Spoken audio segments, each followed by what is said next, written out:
ਸਤਿ ਸ਼੍ਰੀ ਅਕਾਲ ਜੀ ਦੋਸਤੋ, ਮੈਂ ਰਸ਼ਵਿੰਦਰ ਫਰੋਮ ਮਾਸਟਰ ਕਲਾਸਿਸ ਤੁਹਾਡਾ ਸਾਰਿਆਂ ਦਾ ਅੱਜ ਦੇ ਇਸ ਆਨਲਾਈਨ ਸੈਸ਼ਨ ਦੇ ਵਿੱਚ ਸਵਾਗਤ ਕਰਦਾ। ਆਪਣੀ ਅੱਜ ਦੀ ਡਿਸਕਸ਼ਨ ਰਹਿਣੀ ਹੈ ਜਨਵਰੀ ਦੇ ਲਾਸਟ ਵੀਕ 'ਤੇ। ਤਾਂ ਤੁਸੀਂ ਕਹਿ ਸਕਦੇ ਹੋ ਯੂਜ਼ਲੀ ਹੁਣ ਤੱਕ ਆਪਾਂ 3 ਵੀਕ ਕਵਰ ਕਰ ਚੁੱਕੇ ਹਾਂ। ਤਾਂ ਉਸ ਤੋਂ ਬਾਅਦ 22 ਜਾਂ 3 ਤੋਂ ਬਾਅਦ 31 ਤਰੀਕ ਤੱਕ 31 ਜਨਵਰੀ ਤੱਕ ਦੇ ਕਰੰਟ ਅਫੇਅਰਸ ਅੱਜ ਇਸ ਵੀਡੀਓ ਦੇ ਵਿੱਚ ਆਪਾਂ ਕਵਰ ਕਰਾਂਗੇ। ਤਾਂ ਲਾਸਟ ਪਾਰਟ ਰਹੇਗਾ ਆਪਣਾ ਜਨਵਰੀ ਦਾ ਇਹ, ਅਤੇ ਇੱਥੇ ਆਪਣਾ ਜਨਵਰੀ ਦਾ ਪੂਰਾ ਮੰਥ ਕੰਪਲੀਟ ਹੋ ਜਾਂਦਾ ਚੌਥੀ ਵੀਡੀਓ ਦੇ ਨਾਲ।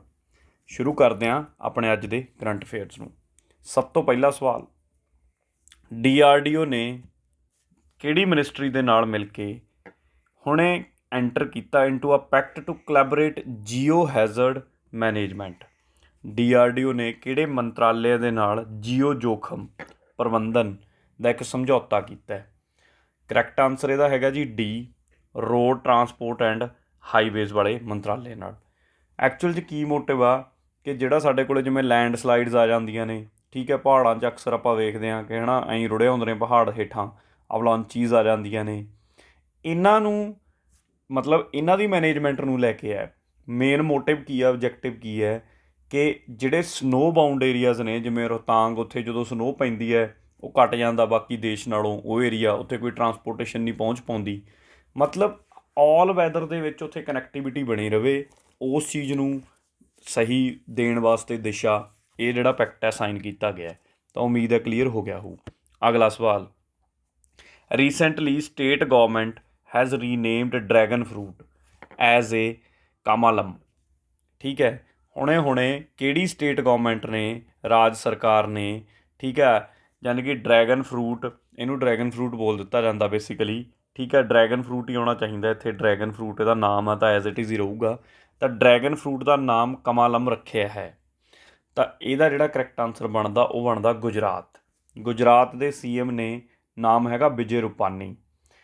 ਉਹ ਕਹਿੰਦੇ ਇਹਦੀ ਜਿਹੜੀ ਸ਼ੇਪ ਹੈ ਨਾ ਇਹ ਲੋਟਸ ਵਰਗੀ ਹੈ, ਜਿਵੇਂ ਲੋਟਸ ਦਾ ਕਮਲ ਦਾ ਫੁੱਲ ਹੁੰਦਾ, ਠੀਕ ਹੈ, ਅਤੇ ਲੋਟਸ ਵਰਗੀ ਸ਼ੇਪ ਹੋਣ ਕਰਕੇ ਕਹਿੰਦੇ ਵੀ ਦੂਜੀ ਗੱਲ ਇਹ ਹੈ ਕਿ ਇਹਨੂੰ ਤਾਂ ਕਰਕੇ ਇਹਨਾਂ ਨੇ ਕਮਲ, ਯਾਨੀ ਕਿ ਉੱਥੇ ਗੁਜਰਾਤੀ 'ਚ ਬੋਲਦੇ ਨੇ ਕਮਲ ਦੇ ਫੁੱਲ ਨੂੰ ਕਮਲਮ, ਤਾਂ ਇਹਨਾਂ ਨੇ ਇਹਦਾ ਨਾਮ ਕਮਲਮ ਪਾਤਾ, ਰਾਈਟ। ਅਤੇ ਦੂਜੀ ਗੱਲ, ਜੇ ਤੁਹਾਨੂੰ ਵੈਸੇ ਇੱਕ ਫੈਕਚੁਅਲ ਤੌਰ 'ਤੇ ਪੁੱਛ ਲਿਆ ਜਾਵੇ ਕਿ ਇਹ ਡਰੈਗਨ ਫਰੂਟ ਸਭ ਤੋਂ ਵੱਧ ਕਿਹੜੀ ਕੰਟਰੀ ਪ੍ਰੋਡਿਊਸ ਕਰਦੀ ਹੈ, ਤਾਂ ਸਭ ਤੋਂ ਵੱਧ ਇਹ ਵੀਅਤਨਾਮ 'ਚ ਪ੍ਰੋਡਿਊਸ ਹੁੰਦਾ।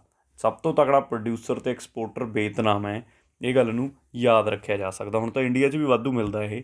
ਅੱਗੇ ਆ ਜਾਓ ਤੀਜੇ ਸਵਾਲ 'ਤੇ। ਯੂਨੀਅਨ ਕੈਬਨਿਟ ਨੇ ਹੁਣੇ ਰੀਸੈਂਟਲੀ ਅਪਰੂਵ ਕੀਤਾ ਇੱਕ ਐਗਰੀਮੈਂਟ ਇੰਡੀਆ ਅਤੇ ਕਿਹੜੀ ਕੰਟਰੀ ਦੇ ਵਿੱਚ ਸੋਲਰ ਐਨਰਜੀ ਦੇ ਫੀਲਡ ਦੇ ਵਿੱਚ, ਯਾਨੀ ਕਿ ਕੋਪਰੇਸ਼ਨ ਦਿਖਾਉਣ ਲਈ ਇੱਕ ਦੂਜੇ ਨਾਲ, ਯਾਨੀ ਕਿ ਸਹਿਯੋਗ ਦੇਣ ਦੇ ਲਈ ਕਿ ਸੌਰ ਐਨਰਜੀ ਜਿਹੜੀ ਹੈਗੀ ਹੈ, ਸੌਰ ਊਰਜਾ ਜਿਹੜੀ ਸਾਡੇ ਕੋਲ ਹੈਗੀ ਹੈ, ਸੌਰ ਊਰਜਾ ਦੇ ਕੇਸ ਦੇ ਵਿੱਚ ਐਗਰੀਮੈਂਟ ਹੋ ਸਕੇ। ਤਾਂ ਇਹਦਾ ਕਰੈਕਟ ਆਨਸਰ ਸਾਡੇ ਕੋਲ ਬਣਦਾ Uzbekistan. Uzbekistan central Asian countries ਤੁਸੀਂ ਦੇਖੀਆਂ ਹੀ ਨੇ ਕਿ ਉਜ਼ਬੇਕਿਸਤਾਨ, ਕਜ਼ਾਕਿਸਤਾਨ, ਤੁਰਕਮੇਨੀਸਤਾਨ, ਹੈ ਨਾ, ਇਹ ਸਾਰੀਆਂ 5-6 ਕੰਟਰੀਜ਼, 5 ਨੇਗੀਆਂ ਕੁੱਲ ਮਿਲਾ ਕੇ। ਇਹਨਾਂ ਦੀਆਂ ਸਾਰਿਆਂ ਦੀਆਂ ਸਟੇਟਸ ਯਾਦ ਕਰਨਾ ਤੁਹਾਡਾ ਅੱਜ ਦਾ ਟਾਰਗੇਟ ਹੈ ਪਹਿਲਾਂ, ਕਿ ਇਹਨਾਂ ਦੀਆਂ ਸਾਰਿਆਂ ਦੀਆਂ ਸਟੇਟਸ ਰੱਟ ਲਓ। ਸਟੇਟਸ ਆਈ ਆ ਰਿਹਾ ਦਿਮਾਗ 'ਚ। ਕੈਪੀਟਲ, ਕਿ ਕੈਪੀਟਲ ਜਿਵੇਂ ਉਜ਼ਬੇਕਿਸਤਾਨ ਹੈ, ਉਜ਼ਬੇਕਿਸਤਾਨ ਦੀ ਕੈਪੀਟਲ ਤਸਕੰਤ ਹੈ, ਠੀਕ ਹੈ, ਕਜ਼ਾਕਿਸਤਾਨ ਦੀ ਨੂਰ ਸੁਲਤਾਨ ਬਣੀ ਹੈ, ਐਮੀ ਸੋ ਔਨ। ਤੁਰਕਮੇਨਿਸਤਾਨ ਦੀ ਕੀ ਹੈ, ਠੀਕ ਹੈ। ਤਾਂ ਇਹ ਜਿੰਨੀਆਂ ਵੀ ਸੈਂਟਰਲ ਏਸ਼ੀਆ ਕੰਟਰੀਜ਼ ਨੇ, ਇਹਨਾਂ ਦੀਆਂ ਕੈਪੀਟਲਸ ਅਕਸਰ ਪੇਪਰਾਂ 'ਚ ਪੁੱਛੀਆਂ ਜਾਂਦੀਆਂ ਨੇ, ਤਾਂ ਇਹ ਸਾਨੂੰ ਯਾਦ ਹੋਣੀਆਂ ਚਾਹੀਦੀਆਂ ਨੇ। ਲਓ ਜੀ ਅੱਗੇ ਆ ਜਾਓ ਚੌਥੇ ਸਵਾਲ 'ਤੇ। ਰੀਸੈਂਟਲੀ ਇਹਨਾਂ ਦੇ ਵਿੱਚੋਂ ਕਿਹੜਾ ਬੈਂਕ ਹੈ ਨਹੀਂ ਨੋਟੀਫਾਈ ਕੀਤਾ ਗਿਆ RBI ਦੁਆਰਾ as a ਡੋਮੈਸਟਿਕਲੀ systematically important banks, ਜਿਨ੍ਹਾਂ ਨੂੰ DSIBs ਕਿਹਾ ਜਾਂਦਾ। ਹਾਲ ਹੀ ਵਿੱਚ RBI ਦੁਆਰਾ ਹੇਠ ਲਿਖੇ ਵਿੱਚੋਂ ਕਿਹੜੇ ਬੈਂਕ ਨੂੰ ਘਰੇਲੂ ਪ੍ਰਣਾਲੀ ਦੁਆਰਾ ਮਹੱਤਵਪੂਰਨ ਬੈਂਕਾਂ ਦੇ ਦੌਰ ਦੀ ਸੂਚੀ 'ਚ ਨਹੀਂ ਰੱਖਿਆ ਗਿਆ? ਮਤਲਬ ਇਹ DSIB ਦਾ ਜਿਹੜਾ ਹੈਗਾ domestic systematically important bank, RBI ਦਾ ਕਹਿਣਾ ਵੀ ਉਹ ਬੈਂਕ ਜਿਹੜੇ ਕਦੇ ਯਾਨੀ ਕਿ ਪਿਟ ਹੀ ਨਹੀਂ ਸਕਦੇ, ਡੁੱਬ ਹੀ ਨਹੀਂ ਸਕਦੇ। ਹੁਣ ਇਹੋ ਜਿਹੇ ਜਿਹੜੇ ਬਹੁਤ ਵੱਡੇ ਬੈਂਕ ਨੇ, ਨਾ ਡੁੱਬਣ ਦਾ ਤਾਂ ਦੇਖੋ ਖੁਦ ਇਹ ਕਿਸੇ ਵੀ ਚੀਜ਼ 'ਤੇ ਨਹੀਂ ਵੀ ਨਾ ਡੁੱਬਣ ਦਾ ਕੁਛ ਵੀ ਡੁੱਬ ਸਕਦਾ, ਪਰ RBI ਦਾ ਮੰਨਣਾ ਹੈ, ਉਹ ਕਹਿੰਦੇ ਫਿਰ ਇਹੋ ਜਿਹੇ ਬੈਂਕਾਂ 'ਤੇ ਸਾਨੂੰ ਸਪੈਸ਼ਲ ਨਿਗਰਾਨੀ ਰੱਖਣੀ ਪਊ, ਕਿਉਂਕਿ ਜੇ ਇਹੋ ਜਿਹੇ ਬੈਂਕ ਡੁੱਬਦੇ ਨੇ ਤਾਂ ਸਾਰੇ ਦੇਸ਼ ਨੂੰ ਲੈ ਕੇ ਡੁੱਬਣਗੇ, ਪੂਰੇ ਨੂੰ, ਸਾਡੀ ਸਾਰੀ ਇਕੋਨਮੀ ਨੂੰ ਡੁਬੋ ਜਾਣਗੇ। ਤਾਂ ਇਹਦੇ ਵਿੱਚ 3 ਬੈਂਕਾਂ ਨੂੰ ਇਸ ਲਿਸਟ 'ਚ ਰੱਖਿਆ ਹੈ। ਕਿਹੜੇ ਕਿਹੜੇ ਨੇ? SBI ਇੱਕ ਹੈ, HDFC ਵੀ ਹੈ, ICICI ਬੈਂਕ ਵੀ ਹੈ, PNB ਨਹੀਂ ਇੱਥੇ ਹੈਗਾ, ਇਸ ਕਰਕੇ ਦਾ ਕਰੈਕਟ ਆਨਸਰ ਕੀ ਬਣ ਗਿਆ? ਡੀ ਬਣ ਗਿਆ, PNB। ਇਹ ਡੀਸਿਪ ਦੇ ਵਿੱਚ ਨਹੀਂ ਪਾਇਆ ਹਲੇ।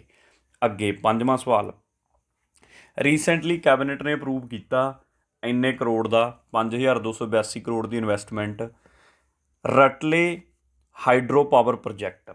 ਤਾਂ ਇਹ ਰਟਲੇ ਹਾਈਡਰੋ ਪਾਵਰ ਪ੍ਰੋਜੈਕਟ ਜਿਹੜਾ ਹੈਗਾ ਕਿਹੜੀ ਸਟੇਟ 'ਚ ਹੈ ਅਤੇ ਕਿਹੜੀ ਰਿਵਰ 'ਤੇ ਹੈ, ਇਹ ਦੱਸਣਾ। ਸਟੇਟ ਤਾਂ ਚਲੋ ਮੈਂ ਆਪਣੇ ਵੱਲੋਂ ਕਹਿਤਾ, ਤੁਸੀਂ ਰਿਵਰ ਹੀ ਦੱਸ ਦਿਓ। ਤਾਂ ਇਹਦਾ ਕਰੈਕਟ ਆਨਸਰ ਸਾਡੇ ਕੋਲ ਬਣਦਾ ਜੀ ਏ, ਯਾਨੀ ਕਿ ਚਨਾਬ ਰਿਵਰ। ਚਨਾਬ ਰਿਵਰ 'ਤੇ ਹੈ ਇਹ ਰਟਲੇ ਹਾਈਡਰੋ ਪਾਵਰ ਪ੍ਰੋਜੈਕਟ। ਅਤੇ ਲੱਗ ਰਿਹਾ ਕਿੱਥੇ ਹੈ ਇਹ? ਜੰਮੂ ਐਂਡ ਕਸ਼ਮੀਰ 'ਚ। ਨਿਊਜ਼ 'ਚ ਸੀਗਾ ਕਿਉਂਕਿ ਇਹਨੂੰ ਲੈ ਕੇ ਚਨਾਬ ਦਾ ਪਾਣੀ ਪਾਕਿਸਤਾਨ ਨੂੰ ਜਾਂਦਾ ਉਦੋਂ ਬਾਅਦ, ਤਾਂ ਪਾਕਿਸਤਾਨ ਨੇ ਕੰਸਰਨ ਰੇਜ਼ ਕੀਤਾ ਹੈ। ਮਤਲਬ ਪਾਕਿਸਤਾਨ ਨੇ ਕਿਹਾ ਵੀ ਜਿਹੜੀ ਭਾਰਤ ਨੇ ਸਾਡੇ ਨਾਲ ਇੰਡਸ ਵਾਟਰ ਟਰੀਟੀ ਕੀਤੀ ਹੋਈ ਹੈ, ਇੰਡਸ ਵਾਟਰ ਟਰੀਟੀ ਦੇ ਤਹਿਤ ਉਹ ਉਹਨੂੰ ਬਣਾ ਕੇ ਹਾਈਡਰੋ ਪ੍ਰੋਜੈਕਟ ਨੂੰ ਉਹਦੀ ਉਲੰਘਣਾ ਕਰ ਰਹੇ ਨੇ, ਕਿਉਂਕਿ ਪਾਣੀ ਰੋਕਣਗੇ ਉਹ ਇਸ ਢੰਗ ਨਾਲ ਜਿਹੜਾ ਸਾਡੇ ਵੱਲ ਆਉਂਦਾ। ਪਰ ਇਹ ਤਾਂ ਚੱਲਦਾ ਰਹਿੰਦਾ ਇਹੋ ਜਿਹਾ ਕੁਛ। ਤਾਂ ਕੁੱਲ ਮਿਲਾ ਕੇ ਪ੍ਰੋਜੈਕਟ ਨਿਊਜ਼ 'ਚ ਸੀ, ਤਾਂ ਕਰਕੇ ਤੁਹਾਨੂੰ ਧਿਆਨ 'ਚ ਰਹਿਣਾ ਚਾਹੀਦਾ ਰਟਲੇ ਹਾਈਡਰੋ ਪ੍ਰੋਜੈਕਟ ਚਨਾਬ ਰਿਵਰ ਅਤੇ JNK ਦੇ ਵਿੱਚ। ਅੱਗੇ ਗਲੋਬਲ ਰਿਸਕ ਰਿਪੋਰਟ ਦੀ ਆਪਾਂ ਜੇ ਗੱਲ ਕਰੀਏ, 2021 ਦੀ 16ਵਾਂ ਐਡੀਸ਼ਨ ਹੈ।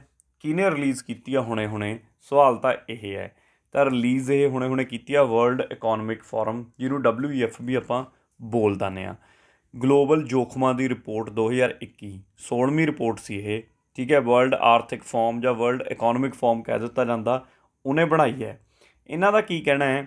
ਇਹ ਕਹਿੰਦੇ ਜੀ ਅਗਲੇ 5 ਤੋਂ 10 ਜਿਹੜੇ ਅਪਕਮਿੰਗ ਹੈਗੇ ਨੇ, ਠੀਕ ਹੈ, ਸਾਲ, ਇਹਨਾਂ 'ਚ ਜੀਓ ਪੋਲੀਟੀਕਲ ਸਟੇਬਿਲਿਟੀ ਬਹੁਤ ਵੀਕ ਹੋ ਜੂਗੀ। ਮਤਲਬ ਜੀਓ ਪੋਲੀਟੀਕਲ ਜਿਹੜੇ ਸਮੀਕਰਨ ਨੇ ਉਹ ਬਹੁਤ ਵੀਕ ਹੋ ਜਾਣਗੇ ਅਤੇ ਸਾਡੀ ਦੁਨੀਆ ਨੂੰ ਖਾਸਾ ਤਕੜਾ ਫਾਈਨੈਂਸ਼ੀਅਲ ਲੋਸ ਹੋਣ ਵਾਲਾ ਹੈ। ਇਹਨਾਂ ਦਾ ਮੰਨਣਾ ਹੈ ਇਹ ਗਲੋਬਲ ਰਿਸਕ ਰਿਪੋਰਟ ਦਾ। ਇਹ ਤੋਂ ਇਲਾਵਾ ਇਹਨਾਂ ਨੇ ਦੱਸੇ ਨੇ ਕਿ ਕਿਹੜੇ ਰਿਸਕ ਨੂੰ ਇਹਨਾਂ ਨੇ ਰੈਂਕ ਕੀਤਾ ਹੈ, ਜਿਵੇਂ ਜਿਹੜੇ ਤਾਂ ਬਾਏ ਇੰਪੈਕਟ ਅਤੇ ਇੱਕ ਬਾਏ ਲਾਈਕਲੀਹੁੱਡ, ਦੋ ਤਰੀਕਿਆਂ ਦੇ ਵਿੱਚ ਇਹ ਕੈਟੇਗਰੀਆਂ 'ਚ ਵੰਡਦੇ ਨੇ ਰਿਸਕ ਨੂੰ।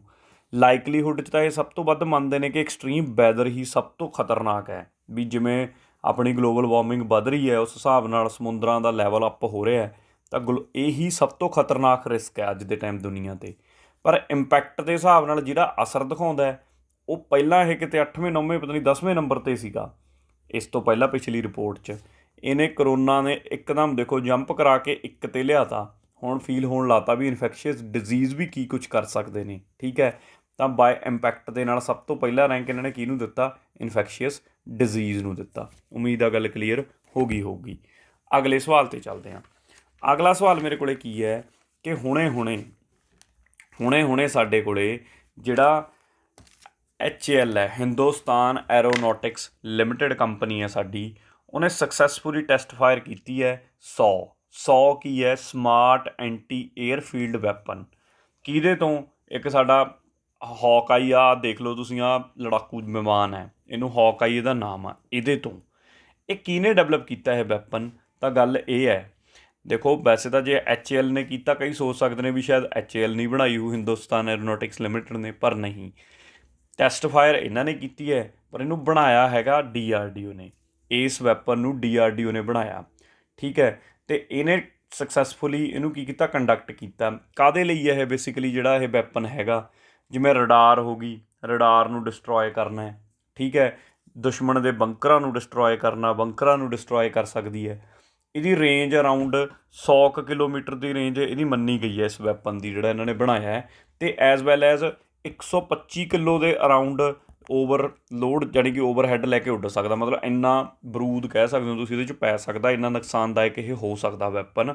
ਤਾਂ ਇਸ ਵੈਪਨ ਬਾਰੇ ਜਾਣਕਾਰੀ ਹੋ ਗਈ। ਅੱਗੇ ਆ ਜਾਓ ਜੀ ਅਗਲੇ ਸਵਾਲ 'ਤੇ, ਸਵਾਲ ਨੰਬਰ 8 'ਤੇ।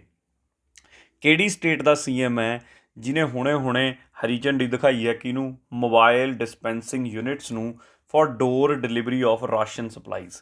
ਜਿਹੜੇ ਰਾਸ਼ਨ ਕਾਰਡ 'ਤੇ ਸਸਤੀ ਖੰਡ ਮਿਲਦੀ ਹੈ, ਆਟਾ ਦਾਲਾਂ ਮਿਲਦੀਆਂ ਨੇ, ਉਹ ਹੁਣ ਘਰੋਂ ਘਰੀ ਪਹੁੰਚਾਇਆ ਜਾਊਗਾ।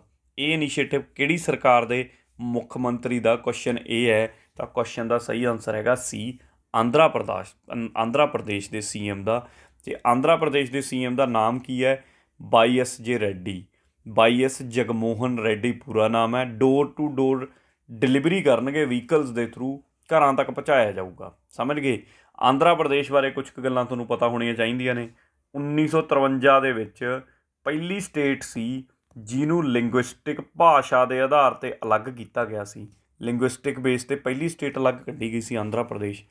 ਫੈਕਟ ਵੈਸੇ ਮੋਸਟ ਆਫ ਦੀ ਲੋਕਾਂ ਨੂੰ ਤੁਹਾਡੇ 'ਚੋਂ ਪਤਾ ਹੀ ਹੋਊਗਾ, ਬਹੁਤ ਇੰਪੋਰਟੈਂਟ ਫੈਕਟ ਆ ਪੇਪਰਾਂ ਦੇ ਪੁਆਇੰਟ ਆਫ ਵਿਊ ਤੋਂ। ਰਾਜਧਾਨੀਆਂ ਦੀ ਗੱਲ ਕਰ ਲਈਏ, ਅੱਜ ਦੇ ਟਾਈਮ 3 ਰਾਜਧਾਨੀਆਂ ਨੇ ਇਹਦੀਆਂ। ਇਹਨਾਂ ਨੇ ਵੱਖਰੀਆਂ ਵੱਖਰੀਆਂ, ਐਗਜ਼ੈਕਟਿਵ ਅੱਡ ਹੈ ਇਹਨਾਂ ਦੀ, ਲੈਜਿਸਲੇਚਰ ਅੱਡ ਹੈ, ਠੀਕ ਹੈ, ਜੁਡੀਸ਼ੀਅਲ ਅੱਡ ਹੈ। ਮਤਲਬ ਜਿੱਥੇ ਜੱਜ ਜੁੱਜ ਵਾਲੇ ਨਿਆਲੇ, ਹਾਈ ਕੋਰਟ ਵਗੈਰਾ ਇਹੋ ਜਿਹੀਆਂ ਚੀਜ਼ਾਂ ਨੇ ਉਹ ਅਲੱਗ ਆ, ਜੁਡੀਸ਼ੀਅਲੀ ਫੈਸਲੇ ਹੁੰਦੇ ਨੇ। ਜਿੱਥੇ ਕਾਨੂੰਨ ਬਣਦੇ ਨੇ, ਯਾਨੀ ਕਿ ਇਹਨਾਂ ਦੀ ਲੈਜਿਸਲੇਟਿਵ ਅਸੈਂਬਲੀ ਬਹਿੰਦੀ ਹੈ, ਉਹ ਅਲੱਗ ਹੈ। ਐਗਜ਼ੈਕਟਿਵ ਜਿੱਥੇ ਮਨਿਸਟਰੀਆਂ ਬਹਿੰਦੀਆਂ ਨੇ ਉਹ ਅਲੱਗ ਹੈ। ਤਾਂ ਤਿੰਨਾਂ ਦੇ ਨਾਮ ਤੁਹਾਨੂੰ ਪਤਾ ਹੋਣੇ ਚਾਹੀਦੇ ਨੇ। ਐਗਜ਼ੈਕਟਿਵ ਤਾਂ ਇਹਨਾਂ ਨੇ ਬਣਾ ਰੱਖੀ ਆ ਵਿਸ਼ਾਖਾਪਟਨਮ ਨੂੰ, ਠੀਕ ਹੈ। ਅਤੇ ਜਿਹੜੀ ਆਪਾਂ ਗੱਲ ਕਰੀਏ ਲੈਜਿਸਲੇਟਿਵ ਹੈਗੀ ਆ ਅਮਰਾਵਤੀ, ਜਿਹੜੀ ਇਹਨਾਂ ਨੇ ਅੱਡ ਹੋ ਕੇ ਡਿਵੈਲਪ ਕੀਤੀ ਸੀ, ਕਿਉਂਕਿ ਹੈਦਰਾਬਾਦ ਤਾਂ ਤੇਲੰਗਾਨਾ ਲੈ ਗਈ। ਪਹਿਲਾਂ ਹੈਦਰਾਬਾਦ ਹੁੰਦੀ ਸੀ ਇਹਨਾਂ ਦੀ, ਤੇਲੰਗਾਨਾ 'ਚੋਂ ਅੱਡ ਨਿਕਲਿਆ ਤਾਂ ਹੈਦਰਾਬਾਦ ਤਾਂ ਉਹਨਾਂ ਨੂੰ ਮਿਲ ਗਈ। ਤਾਂ ਇਹਨਾਂ ਨੇ ਆਪਦੀ ਇੱਕ ਡਿਵੈਲਪ ਕੀਤੀ ਸੀ ਪਿਛਲੇ CM ਨੇ। ਅਤੇ ਉਸੇ ਦਾ ਹੀ ਅਸਰ ਘੱਟ ਕਰਨ ਵਾਸਤੇ, ਕਿਉਂਕਿ ਅਮਰਾਵਤੀ ਖਾਸੀ ਵਧੀਆ ਸਿਟੀ ਡਿਵੈਲਪ ਹੋਈ ਹੈ, ਇਹਦਾ ਅਸਰ ਹੀ ਕਿ ਕਿਤੇ ਦੁਬਾਰਾ ਅਗਲੇ ਵੋਟਾਂ 'ਚ ਫਾਇਦਾ ਨਾ ਲੈ ਜਾਏ ਅਮਰਾਵਤੀ ਦਾ ਨਾਮ ਲੈ ਕੇ। ਇਹ ਇੱਕ ਸਟ੍ਰੈਟਜੀ ਹੋਈ ਸੀ ਨਵੇਂ ਚੀਫ ਮਿਨਿਸਟਰ ਦੀ ਕਿ ਇਹਨੇ 3 ਬਣਾਤੀਆਂ ਕਿ ਇਹ ਚੀਜ਼ ਨਿਊ ਉਹਦੇ ਵਿੱਚ ਆਵੇ ਹੀ ਨਾ, ਹੈ ਨਾ, ਹਵਾ ਦੇ ਵਿੱਚ। ਤੀਜੀ ਹੈਗੀ ਆ ਜੁਡੀਸ਼ਰੀ ਕਰਨੂਲ।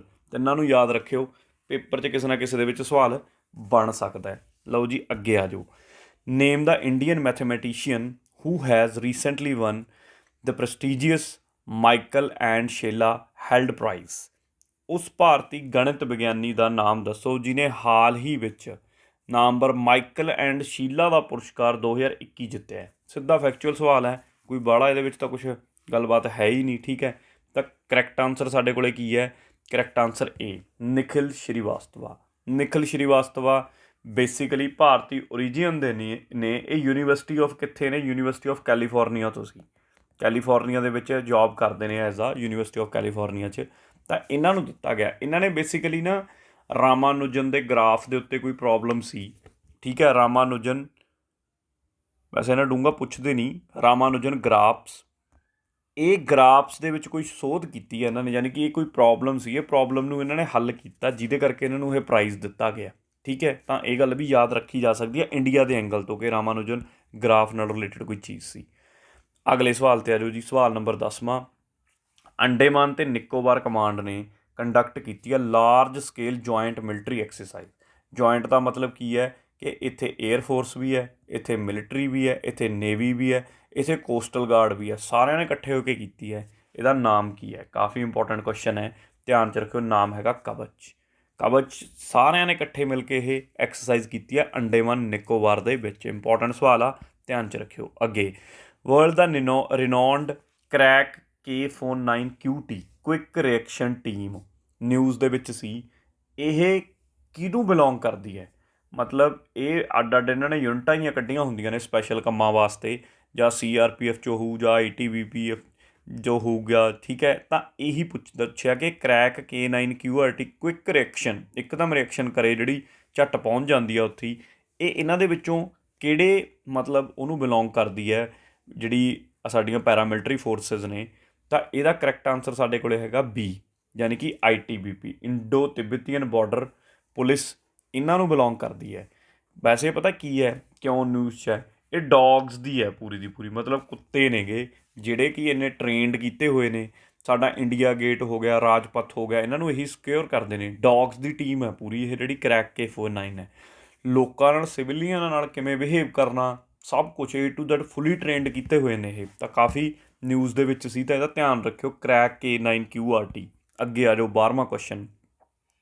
ਰੀਸੈਂਟਲੀ ਇੰਡੀਆ ਦਾ ਸਭ ਤੋਂ ਲੰਬਾ ਲੌਂਗੈਸਟ ਰੋਡ ਆਰਕ ਬ੍ਰਿਜ, ਨਾਮ ਹੈਗਾ ਬਾਹਰੂ ਬ੍ਰਿਜ, ਇਨੋਗਰੇਟ ਹੋਇਆ ਕਿਹੜੀ ਸਟੇਟ 'ਚ? ਬਾਹਰੂ ਨਾਮ ਤਾਂ ਪਿਆ ਕਿਉਂਕਿ ਬਾਹਰੂ ਰਿਵਰ ਦੇ ਉੱਪਰ ਹੈ, ਇਹ ਰਿਵਰ ਹੀ ਬਾਹਰੂ ਆ ਜਿਹਦੇ ਉੱਤੇ ਇਹ ਬ੍ਰਿਜ ਬਣਾਇਆ ਗਿਆ। ਅਤੇ ਇਹ ਰਿਵਰ ਵਗਦੀ ਹੈਗੀ ਸਾਡੀ ਮਹਾਰਾਸ਼ਟਰ ਆ ਗਿਆ, ਸੌਰੀ, ਮੇਘਾਲਿਆ ਦੇ ਵਿੱਚ ਹੈ। ਮੇਘਾਲਿਆ ਦੇ ਵਿੱਚ ਇਹ ਰਿਵਰ ਫਲੋ ਕਰਦੀ ਹੈ, ਠੀਕ ਹੈ।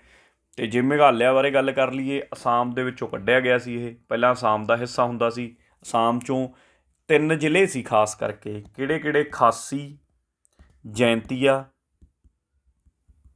ਅਤੇ ਗਾਰੋ। ਬਾਅਦ ਦੇ ਵਿੱਚ ਇਹ ਪਹਾੜੀ ਜ਼ਿਲ੍ਹੇ 'ਚ ਨੇ, ਤਾਂ ਇੱਥੋਂ ਦੀਆਂ ਇਹ ਪੁੱਛੀਆਂ ਜਾਂਦੀਆਂ ਨੇ ਪੇਪਰ 'ਚ। Khasi hills, Jaintia hills, Garo hills ਕਿਹੜੀ ਸਟੇਟ 'ਚ ਮਿਲਦੀਆਂ ਨੇ? ਮੇਘਾਲਿਆ 'ਚ। ਇਹੀ ਤਾਂ ਸੀਗੀਆਂ ਅਸਾਮ ਦੇ ਵਿੱਚ ਉਦੋਂ, ਜਿਹੜੇ ਇਹ ਤਿੰਨ ਜ਼ਿਲ੍ਹਿਆਂ ਨੂੰ ਅੱਡ ਕੱਢ ਕੇ ਇੱਕ ਸਟੇਟ ਦੀ ਡਿਮਾਂਡ ਕਰਦੇ ਸੀ, ਇਹਨਾਂ ਨੂੰ ਅੱਡ ਹੀ ਬਣਾਤਾ ਸੀ ਫਿਰ ਸਟੇਟ। ਤਾਂ ਇਹ ਵੀ ਪੇਪਰ 'ਚ ਇੰਪੋਰਟੈਂਟ ਹੈ। ਜੇ ਤੁਹਾਨੂੰ ਪੁੱਛ ਲੈਣ ਕਿ ਇਹਨਾਂ ਦਾ CM ਕੌਣ ਨੇ, ਤਾਂ CM ਹੈਗੇ ਨੇ ਕੋਰਨਾਡ ਸੰਗਮਾ। ਇਹ ਵੀ ਨਾਮ ਨਿਊਜ਼ ਦੇ ਵਿੱਚ ਰਹਿੰਦੇ ਨੇ ਅਕਸਰ, ਠੀਕ ਹੈ। ਫਿਰ ਗਵਰਨਰ, ਇਹ ਮੈਂ ਜ਼ਰੂਰ ਦੱਸੂਗਾ, ਠੀਕ ਹੈ। ਗਵਰਨਰ ਹੈਗੇ ਨੇ ਸਤਿਆਪਾਲ ਮਲਿਕ, ਉਹੀ ਨੇ, ਠੀਕ ਹੈ, ਜਿਹੜੇ ਕਿਸਾਨਾਂ ਦੇ ਹੱਕ 'ਚ ਹੁਣੀ ਬੋਲ ਕੇ ਹਟੇ ਨੇ। ਚਲੋ ਫਿਰ ਤਾਂ ਇਹਨਾਂ ਦਾ ਦੱਸਣਾ ਬਣਦਾ ਵੀ ਹੈ। ਤਾਂ ਸਤਿਆਪਾਲ ਮਲਿਕ ਪਹਿਲਾਂ JNK ਦੇ ਸੀਗੇ, ਬਾਅਦ 'ਚ ਸ਼ਿਫਟ ਕਰਕੇ ਮੇਘਾਲਿਆ ਭੇਜਤੇ ਸੀ, ਯਾਦ ਰੱਖਿਓ। ਅੱਗੇ ਅਗਲਾ, ਇੰਟਰਨੈਸ਼ਨਲ ਕੋਆਪਰੇਟਿਵ ਅਲਾਇੰਸ ICA ਅਤੇ ਯੂਰਪੀਅਨ ਰਿਸਰਚ ਇੰਸਟੀਟਿਊਟ ਕਿਹਦੇ 'ਤੇ? On cooperative and social enterprises 'ਤੇ 2020 'ਚ ਇਹਨਾਂ ਨੇ ਲਾਂਚ ਕੀਤਾ, 2020 edition of World Cooperative Monitor. ਇਹ ਕੋਆਪਰੇਟਿਵ ਕਿਹੜੀ ਕੋਆਪਰੇਟਿਵ ਸੁਸਾਇਟੀ ਆ ਇੰਡੀਆ ਦੀ ਜਿਹਨੂੰ ਟੌਪ 300 ਦੇ ਵਿੱਚ ਜਗ੍ਹਾ ਮਿਲੀ ਹੈ?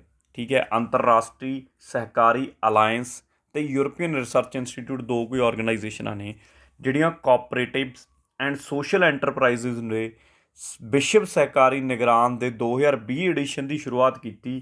ਅਤੇ ਇਹਨੇ ਵਿਸ਼ਵ ਦੀਆਂ ਚੋਟੀ ਦੀਆਂ 300 ਇਹ ਸਮੂਹ ਜਿਹੜੀਆਂ ਸੰਸਥਾਵਾਂ ਸੀ, ਉਹਨਾਂ ਦੇ ਵਿੱਚ ਭਾਰਤ ਦੀ ਇੱਕ ਸੰਸਥਾ ਨੂੰ ਵੀ, ਜਿਹੜੀ ਸਾਡੀ ਕਿ ਇੱਕ ਕੋਆਪਰੇਟਿਵ ਸੁਸਾਇਟੀ ਹੈ, ਉਹਨੂੰ ਜਗ੍ਹਾ ਮਿਲੀ ਹੈ।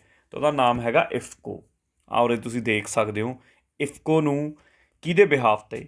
Based on ratio of turnover over the GDP, ਮਤਲਬ ਕਮਾਈ। IFFCO ਬੇਸਿਕਲੀ ਜੇ ਤੁਹਾਨੂੰ ਪਤਾ ਹੋਵੇ ਕਿ ਤਾਂ IFFCO ਦੀ ਫੁੱਲ ਫਾਰਮ ਹੈਗੀ ਆ Indian farmers fertiliser cooperative limited.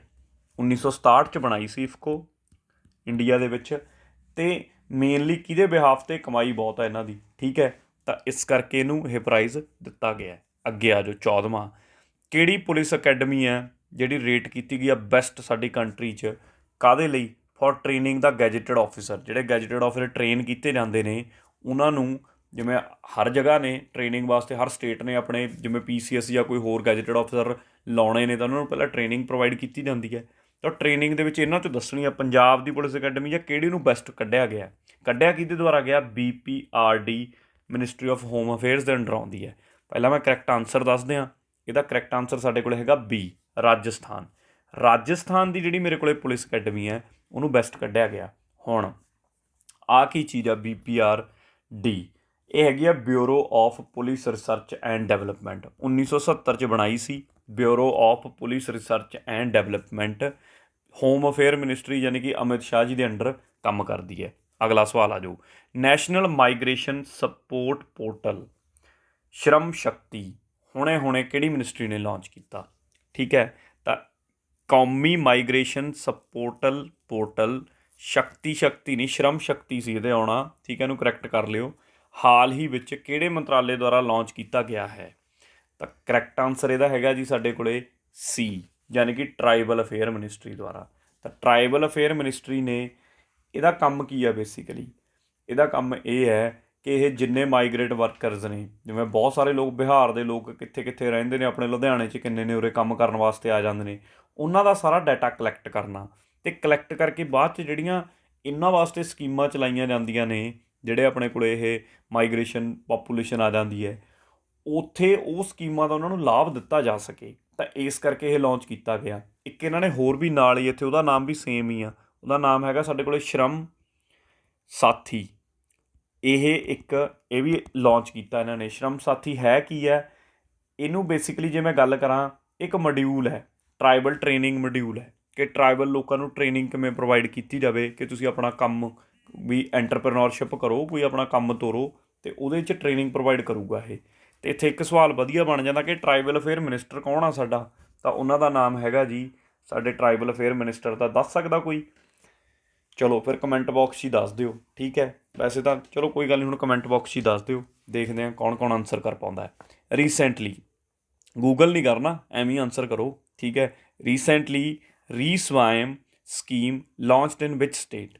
ਰੀਸਵਾਇਮ scheme, ਦੇਖੋ ਆਹ ਫੋਟੋ ਹੈ, ਜੇ ਤਾਂ ਫੋਟੋ ਤੋਂ ਪਹਿਚਾਣ ਸਕਦੇ ਹੋ ਫਿਰ ਤਾਂ ਠੀਕ ਹੈ, ਨਾਮ ਤੋਂ ਪਹਿਚਾਣ ਲਓ, ਠੀਕ ਹੈ। ਸ਼੍ਰੀ ਸਰਬਾਨੰਦਾ ਸੋਨੋਵਾਲ ਅਸਾਮ ਦੇ ਨੇ ਜੀ CM।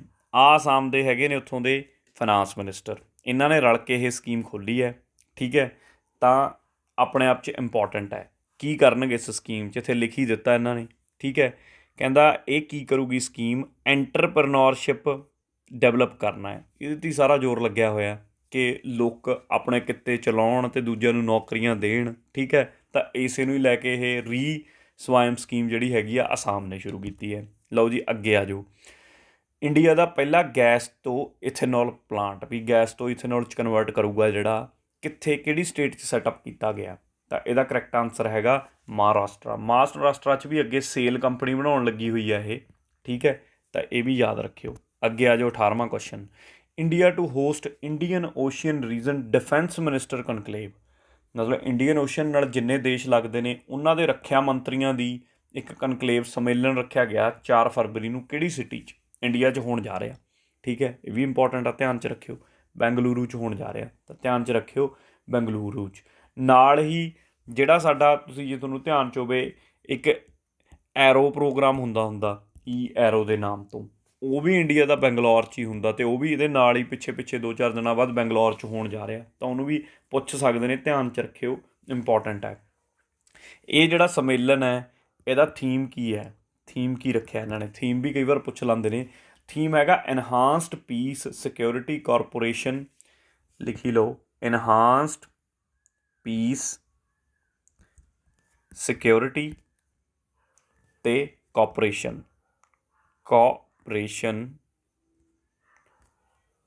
ਠੀਕ ਹੈ, ਕਾਰਪੋਰੇਸ਼ਨ ਇਨ ਇੰਡੀਅਨ ਓਸ਼ਨ ਦੇ ਵਿੱਚ ਪੀਸ ਨੂੰ ਲੈ ਕੇ, ਸਿਕਿਉਰਿਟੀ ਨੂੰ ਲੈ ਕੇ ਅਤੇ ਕਾਰਪੋਰੇਸ਼ਨ ਨੂੰ ਲੈ ਕੇ ਸੀ ਇਹ ਸਾਰਾ ਦਾ ਸਾਰਾ ਮੁੱਦਾ ਜਿਹੜਾ ਇਹ ਰੱਖੀ ਗਈ ਸੀ conclave. Who has been selected for Subhash Chandra Bose ਆਪਦਾ ਪ੍ਰਬੰਧਨ ਪੁਰਸਕਾਰ। ਪਹਿਲੀ ਗੱਲ ਤਾਂ ਇਹ ਪਤਾ ਹੋਣਾ ਚਾਹੀਦਾ ਕਿ ਪੁਰਸਕਾਰ ਕਾਹਦੇ ਲਈ ਦਿੱਤਾ ਜਾਂਦਾ? ਡਿਜ਼ਾਸਟਰ ਮੈਨੇਜਮੈਂਟ ਲਈ। ਜੇ ਕਿਸੇ ਨੇ ਡਿਜ਼ਾਸਟਰ ਮੈਨੇਜਮੈਂਟ ਵਾਸਤੇ ਚੰਗਾ ਕੰਮ ਕੀਤਾ ਹੋਵੇ, ਜਿਵੇਂ ਕਿਤੇ ਕੋਈ ਫਲੱਡ ਆ ਗਿਆ, ਹੋਰ ਆ ਗਿਆ, ਹੈ ਨਾ, ਉਹਦੇ ਤੌਰ 'ਤੇ ਦਿੱਤਾ ਜਾਂਦਾ। ਤਾਂ ਸੁਭਾਸ਼ ਚੰਦਰ ਬੋਸ ਦਾ ਸਿੱਧਾ ਸਵਾਲ ਇਹੀ ਪੁੱਛਿਆ ਜਾ ਸਕਦਾ। ਹੁਣ ਦੂਜਾ ਸਵਾਲ ਜਿਹੜਾ ਇੱਥੇ ਬਣਿਆ, ਉਹ ਦਿੱਤਾ ਕਿਹਨੂੰ ਗਿਆ ਇਹ ਪੁੱਛਿਆ। ਨਾਮ ਹੈਗਾ ਉਹਨਾਂ ਦਾ ਜੀ RK ਬੰਧਾਰੀ ਕਹਿ ਸਕਦੇ ਹੋ ਤੁਸੀਂ, ਰਜਿੰਦਰ ਕੁਮਾਰ ਬੰਧਾਰੀ। ਠੀਕ ਹੈ, ਡਿਜ਼ਾਸਟਰ ਮੈਨੇਜਮੈਂਟ ਲਈ ਦਿੱਤਾ ਬੇਸਿਕਲੀ, ਤਾਂ ਇਹ ਇੰਪੋਰਟੈਂਟ ਹੈ, ਇਹਨੂੰ ਧਿਆਨ 'ਚ ਰੱਖਿਓ। ਬੇਸਿਕਲੀ ਇਹ ਕਦੋਂ ਸ਼ੁਰੂ ਹੋਇਆ ਸੀਗਾ? 23 ਜਨਵਰੀ ਨੂੰ, ਕਿਉਂਕਿ 23 ਜਨਵਰੀ ਨੂੰ ਕੀ ਹੁੰਦਾ ਹੈ? 23 ਜਨਵਰੀ ਨੂੰ ਬਰਥ ਐਨਵਰਸਰੀ ਹੁੰਦੀ ਹੈ, ਜਾਂ ਬਰਥ ਹੋਇਆ ਸੀਗਾ ਸਾਡੇ ਸੁਭਾਸ਼ ਚੰਦਰ ਬੋਸ ਜੀ ਦਾ। ਤਾਂ ਇਹ ਗੱਲ ਵੀ ਯਾਦ ਰੱਖਿਓ। ਠੀਕ ਹੈ ਜੀ, ਅੱਗੇ ਆ ਜਾਓ। ਅਗਲਾ ਸਵਾਲ ਨੰਬਰ 20। ਰੀਸੈਂਟਲੀ ਕਿਹੜੀ ਸਟੇਟ ਗੌਰਮੈਂਟ ਹੈ ਜਿਹਨੇ ਅਨਾਊਂਸ ਕੀਤਾ ਹੈ ਜੇਲ੍ਹ ਟੂਰਿਜ਼ਮ? ਹੁਣ ਜੇਲ੍ਹ ਟੂਰਿਜ਼ਮ ਦਾ ਇਹ ਮਤਲਬ ਨਹੀਂ ਹਰ ਇੱਕ ਨੂੰ ਫੜ ਕੇ ਜੇਲ੍ਹ 'ਚ ਪਾਇਆ ਕਰਨਗੇ, ਕਿਉਂਕਿ ਸਾਡੀਆਂ ਇਹੋ ਜਿਹੀਆਂ ਬਹੁਤ ਸਾਰੀਆਂ ਜੇਲ੍ਹਾਂ ਨੇ ਜਿਹੜੀਆਂ ਜੇਲ੍ਹਾਂ ਹਿਸਟੋਰੀਕਲ ਪਲੇਸਿਸ ਨੇ, ਤਾਂ ਉੱਥੇ ਬੱਚਿਆਂ ਨੂੰ, ਲੋਕਾਂ ਨੂੰ ਲਿਜਾਇਆ ਜਾਵੇ, ਦਿਖਾਇਆ ਜਾਵੇ। ਹੁਣ ਦੇਖੋ ਗਾਂਧੀ ਜੀ ਵਰਗੇ ਕਿੰਨੇ ਲੋਕ ਜਿਨ੍ਹਾਂ ਨੂੰ ਜੇਲ੍ਹ 'ਚ ਪਾਇਆ ਗਿਆ ਸੀਗਾ। ਹੁਣ ਜਿਵੇਂ ਇੱਕ ਜ਼ੇਰਾਵਾਡਾ ਦੀ ਜੇਲ੍ਹ ਹੈ, ਜੇ ਤੁਹਾਨੂੰ ਧਿਆਨ 'ਚ ਹੋਵੇ, ਗਾਂਧੀ ਜੀ ਕਿੰਨੇ ਗਏ ਨੇ ਇਹਦੇ ਵਿੱਚ, ਕਈ ਬੰਦੇ ਗਏ ਨੇ, ਨਹਿਰੂ ਵਰਗੇ ਵੀ ਇਹਦੇ 'ਚ, ਯਾਨੀ ਕਿ ਬੰਦ ਕਰੇ ਸੀ ਅੰਗਰੇਜ਼ਾਂ ਨੇ। ਤਾਂ ਟੂਰਿਜ਼ਮ ਦੇ ਪੁਆਇੰਟ ਆਫ ਵਿਊ ਤੋਂ ਕਹਿ ਰਹੇ ਨੇ ਕਿ ਘੁਮਾਇਆ ਜਾਵੇ। ਤਾਂ ਜੇ ਤੁਹਾਨੂੰ ਜ਼ੇਰਾਵਾਡਾ ਤੋਂ ਜ਼ਿਕਰ ਆ ਗਿਆ ਤਾਂ ਹੁਣ ਤੁਹਾਨੂੰ ਸਮਝ ਆ ਹੀ ਗਿਆ ਹੋਊ ਕਿ ਕਿਹਦੀ ਗੱਲ ਹੋ ਰਹੀ ਹੈ। ਤਾਂ ਗੱਲ ਹੋ ਰਹੀ ਹੈ ਮਹਾਰਾਸ਼ਟਰ ਦੀ। ਤਾਂ ਮਹਾਰਾਸ਼ਟਰ ਦੀ ਸਰਕਾਰ ਦਾ ਇਹ ਇਨੀਸ਼ੀਏਟਿਵ ਆ ਕਿ ਐਵੇਂ ਕੀਤਾ ਜਾਵੇ। ਆ ਜਾਓ ਜੀ ਅੱਗੇ ਆ ਜਾਓ। ਅਗਲਾ, DRDO ਨੇ ਸਕਸੈਸਫੁਲੀ ਟੈਸਟ ਫਾਇਰ ਕੀਤਾ ਆਕਾਸ਼ NG। ਆਕਾਸ਼ ਤਾਂ ਪਹਿਲਾਂ ਤੋਂ ਹੀ ਆ, ਕਿਉਂਕਿ ਜਿਹੜਾ ਸਾਡਾ ਉਹ ਇੱਕ ਮਿਸ਼ਨ ਚਲਾਇਆ ਸੀ ਜਿਹਦੇ ਵਿੱਚ ਕਾਫੀ ਸਾਰੀਆਂ, ਠੀਕ ਹੈ, ਪਟਨਾ ਤੁਸੀਂ ਸ਼ਾਇਦ ਸ਼ਾਰਟਕਟ ਪੜ੍ਹਿਆ ਹੋਊਗਾ, ਠੀਕ ਹੈ, ਜਿਹੜੀਆਂ ਉਹਦੇ 'ਚ ਕਈ ਇਹ ਮਿਜ਼ਾਈਲਾਂ ਬਣਾਈਆਂ ਗਈਆਂ ਸੀ ਸਾਰੀਆਂ। ਇਹਦੇ ਵਿੱਚੋਂ ਆਕਾਸ਼ 1 ਸੀ, ਨਾਗ 1 ਸੀ, ਤਰਸ਼ੂਲ 1 ਸੀ, ਅਸਤਰ 1 ਸੀ, ਠੀਕ ਹੈ, ਪ੍ਰਿਥਵੀ 1 ਸੀ। ਤਾਂ ਇਹ 5 ਸੀ ਜਿਹੜੀਆਂ ਸਾਡਾ ਇੰਟੈਗਰੇਟਿਡ ਡਿਵੈਲਪਮੈਂਟ ਪ੍ਰੋਗਰਾਮ ਚਲਾਇਆ ਸੀਗਾ ਸਾਡੇ ਪੁਰਾਣੇ ਰਾਸ਼ਟਰਪਤੀ ਜੀ ਨੇ, ਜੇ ਤੁਹਾਨੂੰ ਧਿਆਨ 'ਚ ਹੋਣ। ਠੀਕ ਹੈ, ਤਾਂ ਉਹਦੇ ਵਿੱਚੋਂ ਆਕਾਸ਼ ਨੂੰ ਹੁਣ ਇਹਨਾਂ ਨੇ ਅਪਗ੍ਰੇਡ ਕਰ ਲਿਆ ਕਾਫੀ ਹੱਦ ਤੱਕ, ਤਾਂ ਉਹਨੂੰ ਨਾਮ ਦਿੱਤਾ ਆਕਾਸ਼ NG ਦਾ। ਹੁਣ ਜਿਹੜੀ ਆਕਾਸ਼ NG ਹੈ, ਇਹਦੇ 'ਤੇ ਹੁਣ ਮੈਂ ਸਵਾਲ ਪੁੱਛਿਆ ਕਿ ਤੁਸੀਂ ਦੱਸੋ ਕਿ ਆਕਾਸ਼ NG ਦੇ ਵਿੱਚ NG ਦਾ ਕੀ ਮਤਲਬ ਹੈ? ਇਹਨੂੰ ਯੂਜ਼ਲੀ ਸਾਡੀ ਏਅਰ ਫੋਰਸ ਹੀ ਵਰਤਦੀ ਹੈ ਇਸ ਮਿਜ਼ਾਈਲ ਨੂੰ। ਠੀਕ ਹੈ, ਸਰਫੇਸ ਟੂ ਏਅਰ ਮਿਜ਼ਾਈਲ ਆ, ਦੇਖੋ ਸਰਫੇਸ ਤੋਂ ਛੱਡੀ ਹੈ ਥੱਲੋਂ ਉੱਪਰ ਹਵਾ 'ਚ ਜਾਂਦੀ ਹੈ, ਇਹ ਗੱਲ ਵੀ ਯਾਦ ਰੱਖਿਓ। ਅਤੇ NG ਦਾ ਮਤਲਬ ਇੱਥੇ ਸਿੰਪਲੀ ਕੀ ਹੈ? ਨਿਊ ਜਨਰੇਸ਼ਨ, ਨਵੀਂ ਜਨਰੇਸ਼ਨ ਦੀ ਮਿਜ਼ਾਈਲ ਹੈ, ਨਾ 9th ਨਾ ਨੈਕਸਟ, ਕੁਛ ਵੀ ਨਹੀਂ, ਨਿਊ ਜਨਰੇਸ਼ਨ ਹੈ। ਤਾਂ ਧਿਆਨ 'ਚ ਰੱਖਿਆ ਜਾਵੇ। ਹੁਣ ਇਹਦੀ ਰੇਂਜ ਵੀ ਕਹਿੰਦੇ ਨੇ ਕਿ 70 ਕਿਲੋਮੀਟਰ ਦੇ ਅਬਾਊਟ ਹੋ ਗਈ ਹੈ, ਕਿ ਐਡੀ ਦੂਰ ਤੱਕ ਮਾਰ ਇਹ ਕਰੂਗੀ। ਅਗਲਾ ਸਵਾਲ ਮੋਸਟ ਇੰਪੋਰਟੈਂਟ ਕੁਐਸਚਨ, ਨਾਲ ਫੈਕਚੁਅਲ ਇਨਫੋਰਮੇਸ਼ਨ ਵੀ ਇੰਪੋਰਟੈਂਟ ਹੋਏਗੀ। ਐਲੋਨ ਮਸਕ ਨਾਮ ਪਹਿਲਾਂ ਵੀ ਆ ਚੁੱਕਿਆ, SpaceX ਕੰਪਨੀ ਹੈ ਇਹਦੀ USA ਦੇ ਵਿੱਚ। ਇਹਨੇ ਨਵਾਂ ਵਰਲਡ ਰਿਕਾਰਡ ਬਣਾਤਾ ਲਾਂਚ ਕਰਕੇ ਕਿੰਨੇ ਸੈਟੇਲਾਈਟ ਇੱਕੋ ਹੀ ਰੋਕਟ ਦੇ ਵਿੱਚ ਪਾ ਕੇ ਭੇਜਤੇ। ਠੀਕ ਹੈ, ਦੇਖੋ ਇਹ ਇੰਪੋਰਟੈਂਟ ਸਵਾਲ ਆ ਆਪਣੇ ਆਪ ਦੇ ਵਿੱਚ। ਇਸ ਤੋਂ ਪਹਿਲਾਂ ਭਾਰਤ ਦਾ ਰਿਕਾਰਡ ਸੀ 104 ਦਾ, ਉਹ ਤੋੜਤਾ ਇਹਨੇ। ਈਸਰੋ ਦਾ ਰਿਕਾਰਡ 104 ਦਾ, ਇਹਨੇ 143 ਰੋਕਟ ਪਾ ਕੇ ਭੇਜਤੇ। ਅਤੇ ਐਲੋਨ ਮਸਕ ਦੀ ਜੇ ਤੁਹਾਨੂੰ ਸਪੇਸ ਐਕਸ ਪਤਾ ਤਾਂ ਸਪੇਸ ਐਕਸ ਦਾ ਉੱਪਰ ਲਿਜਾਣ ਵਾਲਾ ਰੋਕਟ ਵੀ ਪਤਾ ਹੋਣਾ ਚਾਹੀਦਾ।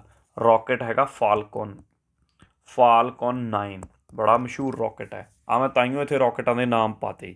GSLV Mark 3 ਸਾਡੇ ਵਾਲਾ ਰੋਕਟ ਹੈ ਜਿਹੜਾ ਸਭ ਤੋਂ ਹੈਵੀ, ਯਾਨੀ ਕਿ 8000 ਕਿਲੋ ਤੱਕ ਚੱਕ ਕੇ ਉੱਡ ਸਕਦਾ। ਫਾਲਕਨ 9 ਅਤੇ ਫਾਲਕਨ ਹੈਵੀ, ਇਹ ਦੋਨੋਂ ਨੇ ਤੁਹਾਡੇ ਸਪੇਸ ਐਕਸ ਵਾਲੇ ਨੇ ਇਹ। ਠੀਕ ਹੈ, ਤੁਸੀਂ ਦੇਖੋ 63,800 ਇੰਨੀ KG ਲੈ ਕੇ ਜਾ ਸਕਦਾ, ਸਾਡੇ ਵਾਲੇ ਤਾਂ ਨੇੜੇ ਤੇੜੇ ਵੀ ਨਹੀਂ ਕਿਤੇ। ਠੀਕ ਹੈ, ਏਰੀਆਨ 5 ਇਹ ਫਰਾਂਸ ਦਾ, ਫਰਾਂਸ ਵਾਲਿਆਂ ਦਾ ਸਭ ਤੋਂ ਤਕੜਾ, 21,000 ਕਿਲੋ ਤੱਕ ਲੈ ਕੇ ਉੱਡ ਸਕਦਾ ਉੱਪਰ। ਡੈਲਟਾ 4 ਹੈਵੀ ਇਹ USA ਦਾ। ਆਹ ਸਪੇਸ ਸ਼ਟਲ ਇਹ ਵੀ USA ਦਾ ਹੀ ਇੱਕ ਤਰ੍ਹਾਂ ਨਾਲ। ਠੀਕ ਹੈ, ਤਾਂ ਆਹ ਸਾਰੇ ਮਤਲਬ ਤੁਹਾਨੂੰ ਪਤਾ ਹੋਣੇ ਚਾਹੀਦੇ ਨੇ ਕਿਹੜੇ ਦੇਸ਼ ਦਾ ਸਭ ਤੋਂ ਤਕੜਾ ਜਿਹੜਾ ਲੈ ਕੇ ਜਾਣ ਵਾਲਾ ਉੱਪਰ ਰੋਕਟ ਹੈ ਅਤੇ ਕਿੰਨਾ ਭਾਰ ਚੱਕ ਸਕਦਾ। ਇੰਡੀਆ ਦਾ ਤਾਂ ਜ਼ਰੂਰ ਯਾਦ ਹੋਵੇ GSLV Mark 3 ਸਾਡਾ, ਇਹਨੂੰ ਬਾਹੂਬਲੀ ਵੀ ਕਹਿੰਦੇ ਨੇ, ਬਾਹੂਬਲੀ, ਇਹ ਸਭ ਤੋਂ ਤਕੜਾ ਰੋਕਟ ਹੈ ਸਾਡਾ। ਲਓ ਜੀ ਅੱਗੇ ਆ ਜਾਓ। ਹੁਣੇ ਇੰਡੀਆ ਅਤੇ ਚਾਈਨੀਜ਼ ਟਰੂਪਸ ਫਿਜ਼ੀਕਲੀ ਇੱਕ ਦੂਜੇ ਨਾਲ ਕਲੈਸ਼ ਹੋ ਗਿਆ ਸੀ। ਜਨਵਰੀ ਦੀ ਕਰੰਟ ਅਫੇਅਰ ਹੈ ਤਾਂ ਜਨਵਰੀ ਦੇ ਪੁਆਇੰਟ ਆਫ ਵਿਊ ਤੋਂ ਪੁੱਛ ਰਿਹਾ। ਕਿਹੜੀ ਲੋਕੇਸ਼ਨ 'ਤੇ? ਸਿੱਕਿਮ ਦੇ ਵਿੱਚ। ਤਾਂ ਸਿੱਕਿਮ ਦੇ ਵਿੱਚ ਕਿਹੜੀ ਲੋਕੇਸ਼ਨ 'ਤੇ ਹੋਇਆ ਸੀ? ਤਾਂ ਇੰਪੋਰਟੈਂਟ ਸਵਾਲ ਹੈ, ਕਾਫੀ ਇੰਪੋਰਟੈਂਟ ਸਵਾਲ ਹੈ। ਤਾਂ ਉਹ ਹੋਇਆ ਸੀਗਾ ਨੱਕੂ ਲਾ। ਠੀਕ ਹੈ, ਕਈ ਲਾ ਨੇ ਸਾਡੇ ਕੋਲ, ਨੱਥੂ ਲਾ ਵੀ ਤੁਹਾਨੂੰ ਦੇਖਣ ਨੂੰ ਮਿਲ ਰਿਹਾ। ਠੀਕ ਹੈ, ਜੈਲਪ ਲਾ JELEP ਜੈਲਪ ਲਾ ਵੀ ਦੇਖਣ ਨੂੰ ਮਿਲ ਰਿਹਾ। ਆਹ ਨੱਕੂ ਲਾ ਰਿਹਾ, ਆਹ ਕੋਂਗਰਾ ਲਾ ਰਿਹਾ। ਠੀਕ ਹੈ, ਨਾਈਮਾ ਲਾ। ਤਾਂ ਇਹਦੇ ਵਿੱਚੋਂ ਚਲੋ ਇਹ ਤਾਂ ਬਾਹਲਾ ਇੰਪੋਰਟੈਂਟ ਨਹੀਂ, ਜੈਲਪ ਲਾ ਇੰਪੋਰਟੈਂਟ ਹੈ, ਨੱਕੂ ਲਾ ਪਤਾ ਹੋਵੇ, ਨੱਥੂ ਲਾ ਤਾਂ ਹੈ ਹੀ ਹੈ। ਇਹਦਾ ਮਤਲਬ ਆਹ ਸਾਰੇ ਜਿਹੜੇ 3-4 ਤੁਹਾਨੂੰ ਮੈਂ ਗਿਣਾਤੇ ਹੈ ਕਿੱਥੇ ਨੇ? ਸਿੱਕਿਮ ਦੇ ਵਿੱਚ ਨੇ। ਧਿਆਨ ਰੱਖੋ ਪੇਪਰ 'ਚ ਐਂ ਪੁੱਛਿਆ ਜਾਂਦਾ ਹੁੰਦਾ ਕਿ ਕਿਹੜਾ ਕਿੱਥੇ ਹੈ। ਜਿਵੇਂ ਹੁਣ ਹੋਰ ਤੁਹਾਨੂੰ ਪਤਾ ਹੋਣੇ ਚਾਹੀਦੇ ਨੇ, ਸ਼ਿਪਕਲਾ ਇੱਕ ਹੈਗਾ। ਠੀਕ ਹੈ, ਉਹ ਕਿੱਥੇ ਹੈ? ਹਿਮਾਚਲ ਪ੍ਰਦੇਸ਼ 'ਚ ਹੈ।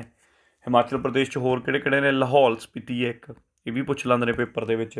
ਹੋਰ ਕਿਹੜਾ? ਬਾਰਾਲਾਛਾ ਲਾ ਇੱਕ, ਬਾਰਾਲਾਛਾ ਲਾ, ਇਹ ਵੀ ਹਿਮਾਚਲ ਦੇ ਵਿੱਚ ਹੈ, ਯਾਦ ਰੱਖਿਓ।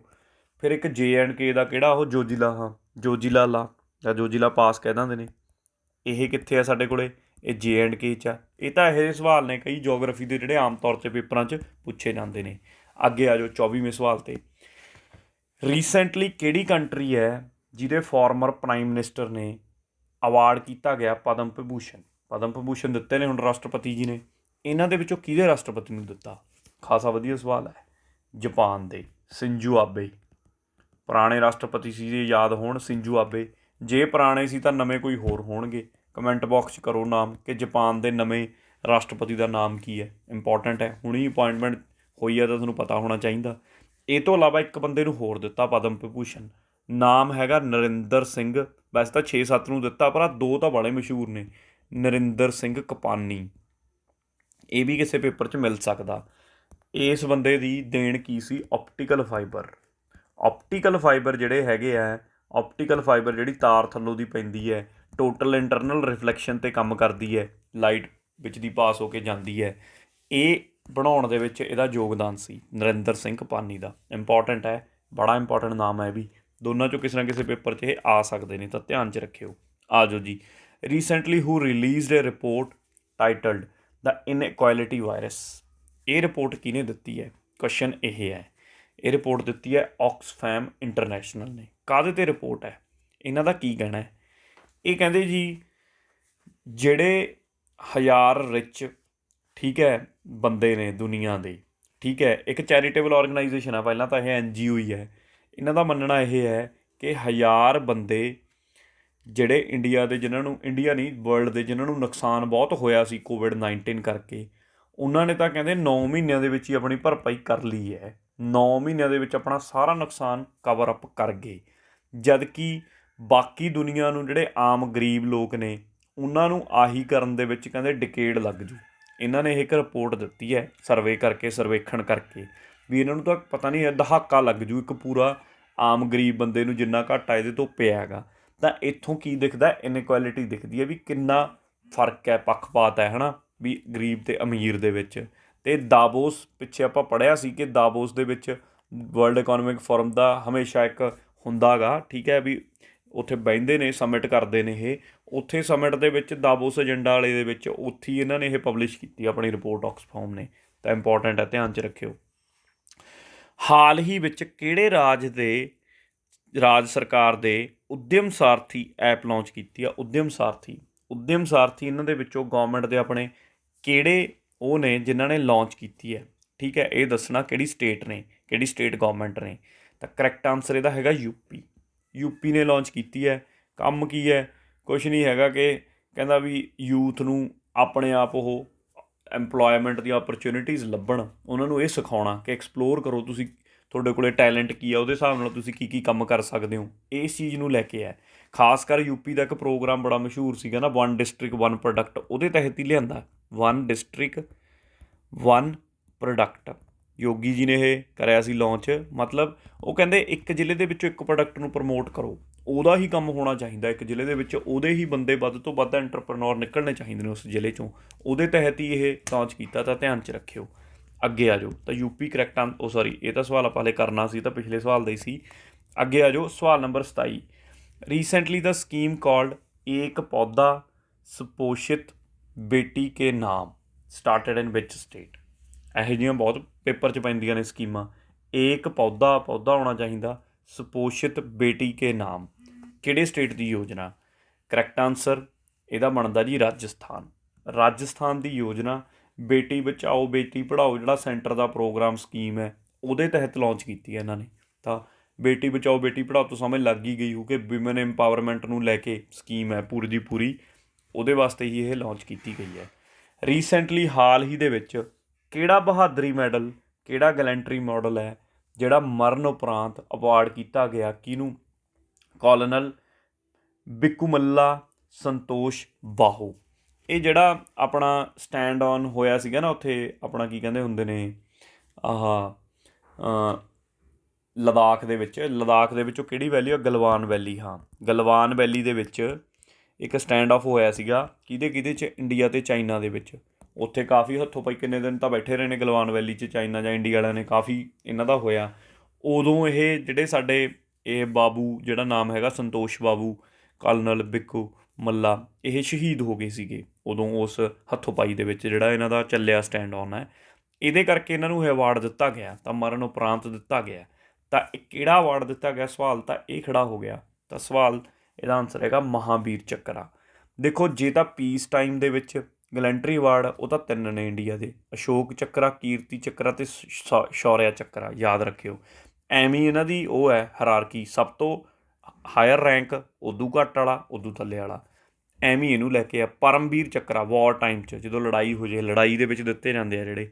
ਪਰਮਵੀਰ ਚੱਕਰਾ ਸਭ ਤੋਂ ਵੱਧ ਬਹਾਦਰੀ ਦਿਖਾਉਣ ਵਾਲੇ ਨੂੰ, ਮਤਲਬ ਮਹਾਂਵੀਰ, ਫਿਰ ਵੀਰ ਚੱਕਰਾ। ਤਾਂ ਸਾਰੇ ਯਾਦ ਰੱਖੋ, ਵੀਰ, ਮਹਾਂਵੀਰ ਅਤੇ ਪਰਮਵੀਰ। ਪਰਮ ਸਭ ਤੋਂ ਉੱਪਰਲਾ ਕਹਿ ਸਕਦੇ ਹੋ। ਤਾਂ ਪੀਸ ਟਾਈਮ ਵਾਲੇ ਅਤੇ ਵਾਰ ਟਾਈਮ ਵਾਲੇ ਯਾਦ ਹੋਣ, ਅਤੇ ਇਹਨਾਂ ਦੀ ਸੀਕੁਐਂਸ ਵੀ ਯਾਦ ਹੋਵੇ, ਕਿਹੜਾ ਵੱਧ ਹੈ ਕਿਹੜਾ ਘੱਟ ਹੈ। ਰੀਸੈਂਟਲੀ ਮਰਨ ਉਪਰੰਤ ਸਰਵੋਤਮ ਜੀਵਨ ਰਕਸ਼ਾ ਪਦਕ ਕਿਹਨੂੰ ਦਿੱਤਾ ਗਿਆ ਹੈ? ਸਵਾਲ ਇਹ ਹੈ।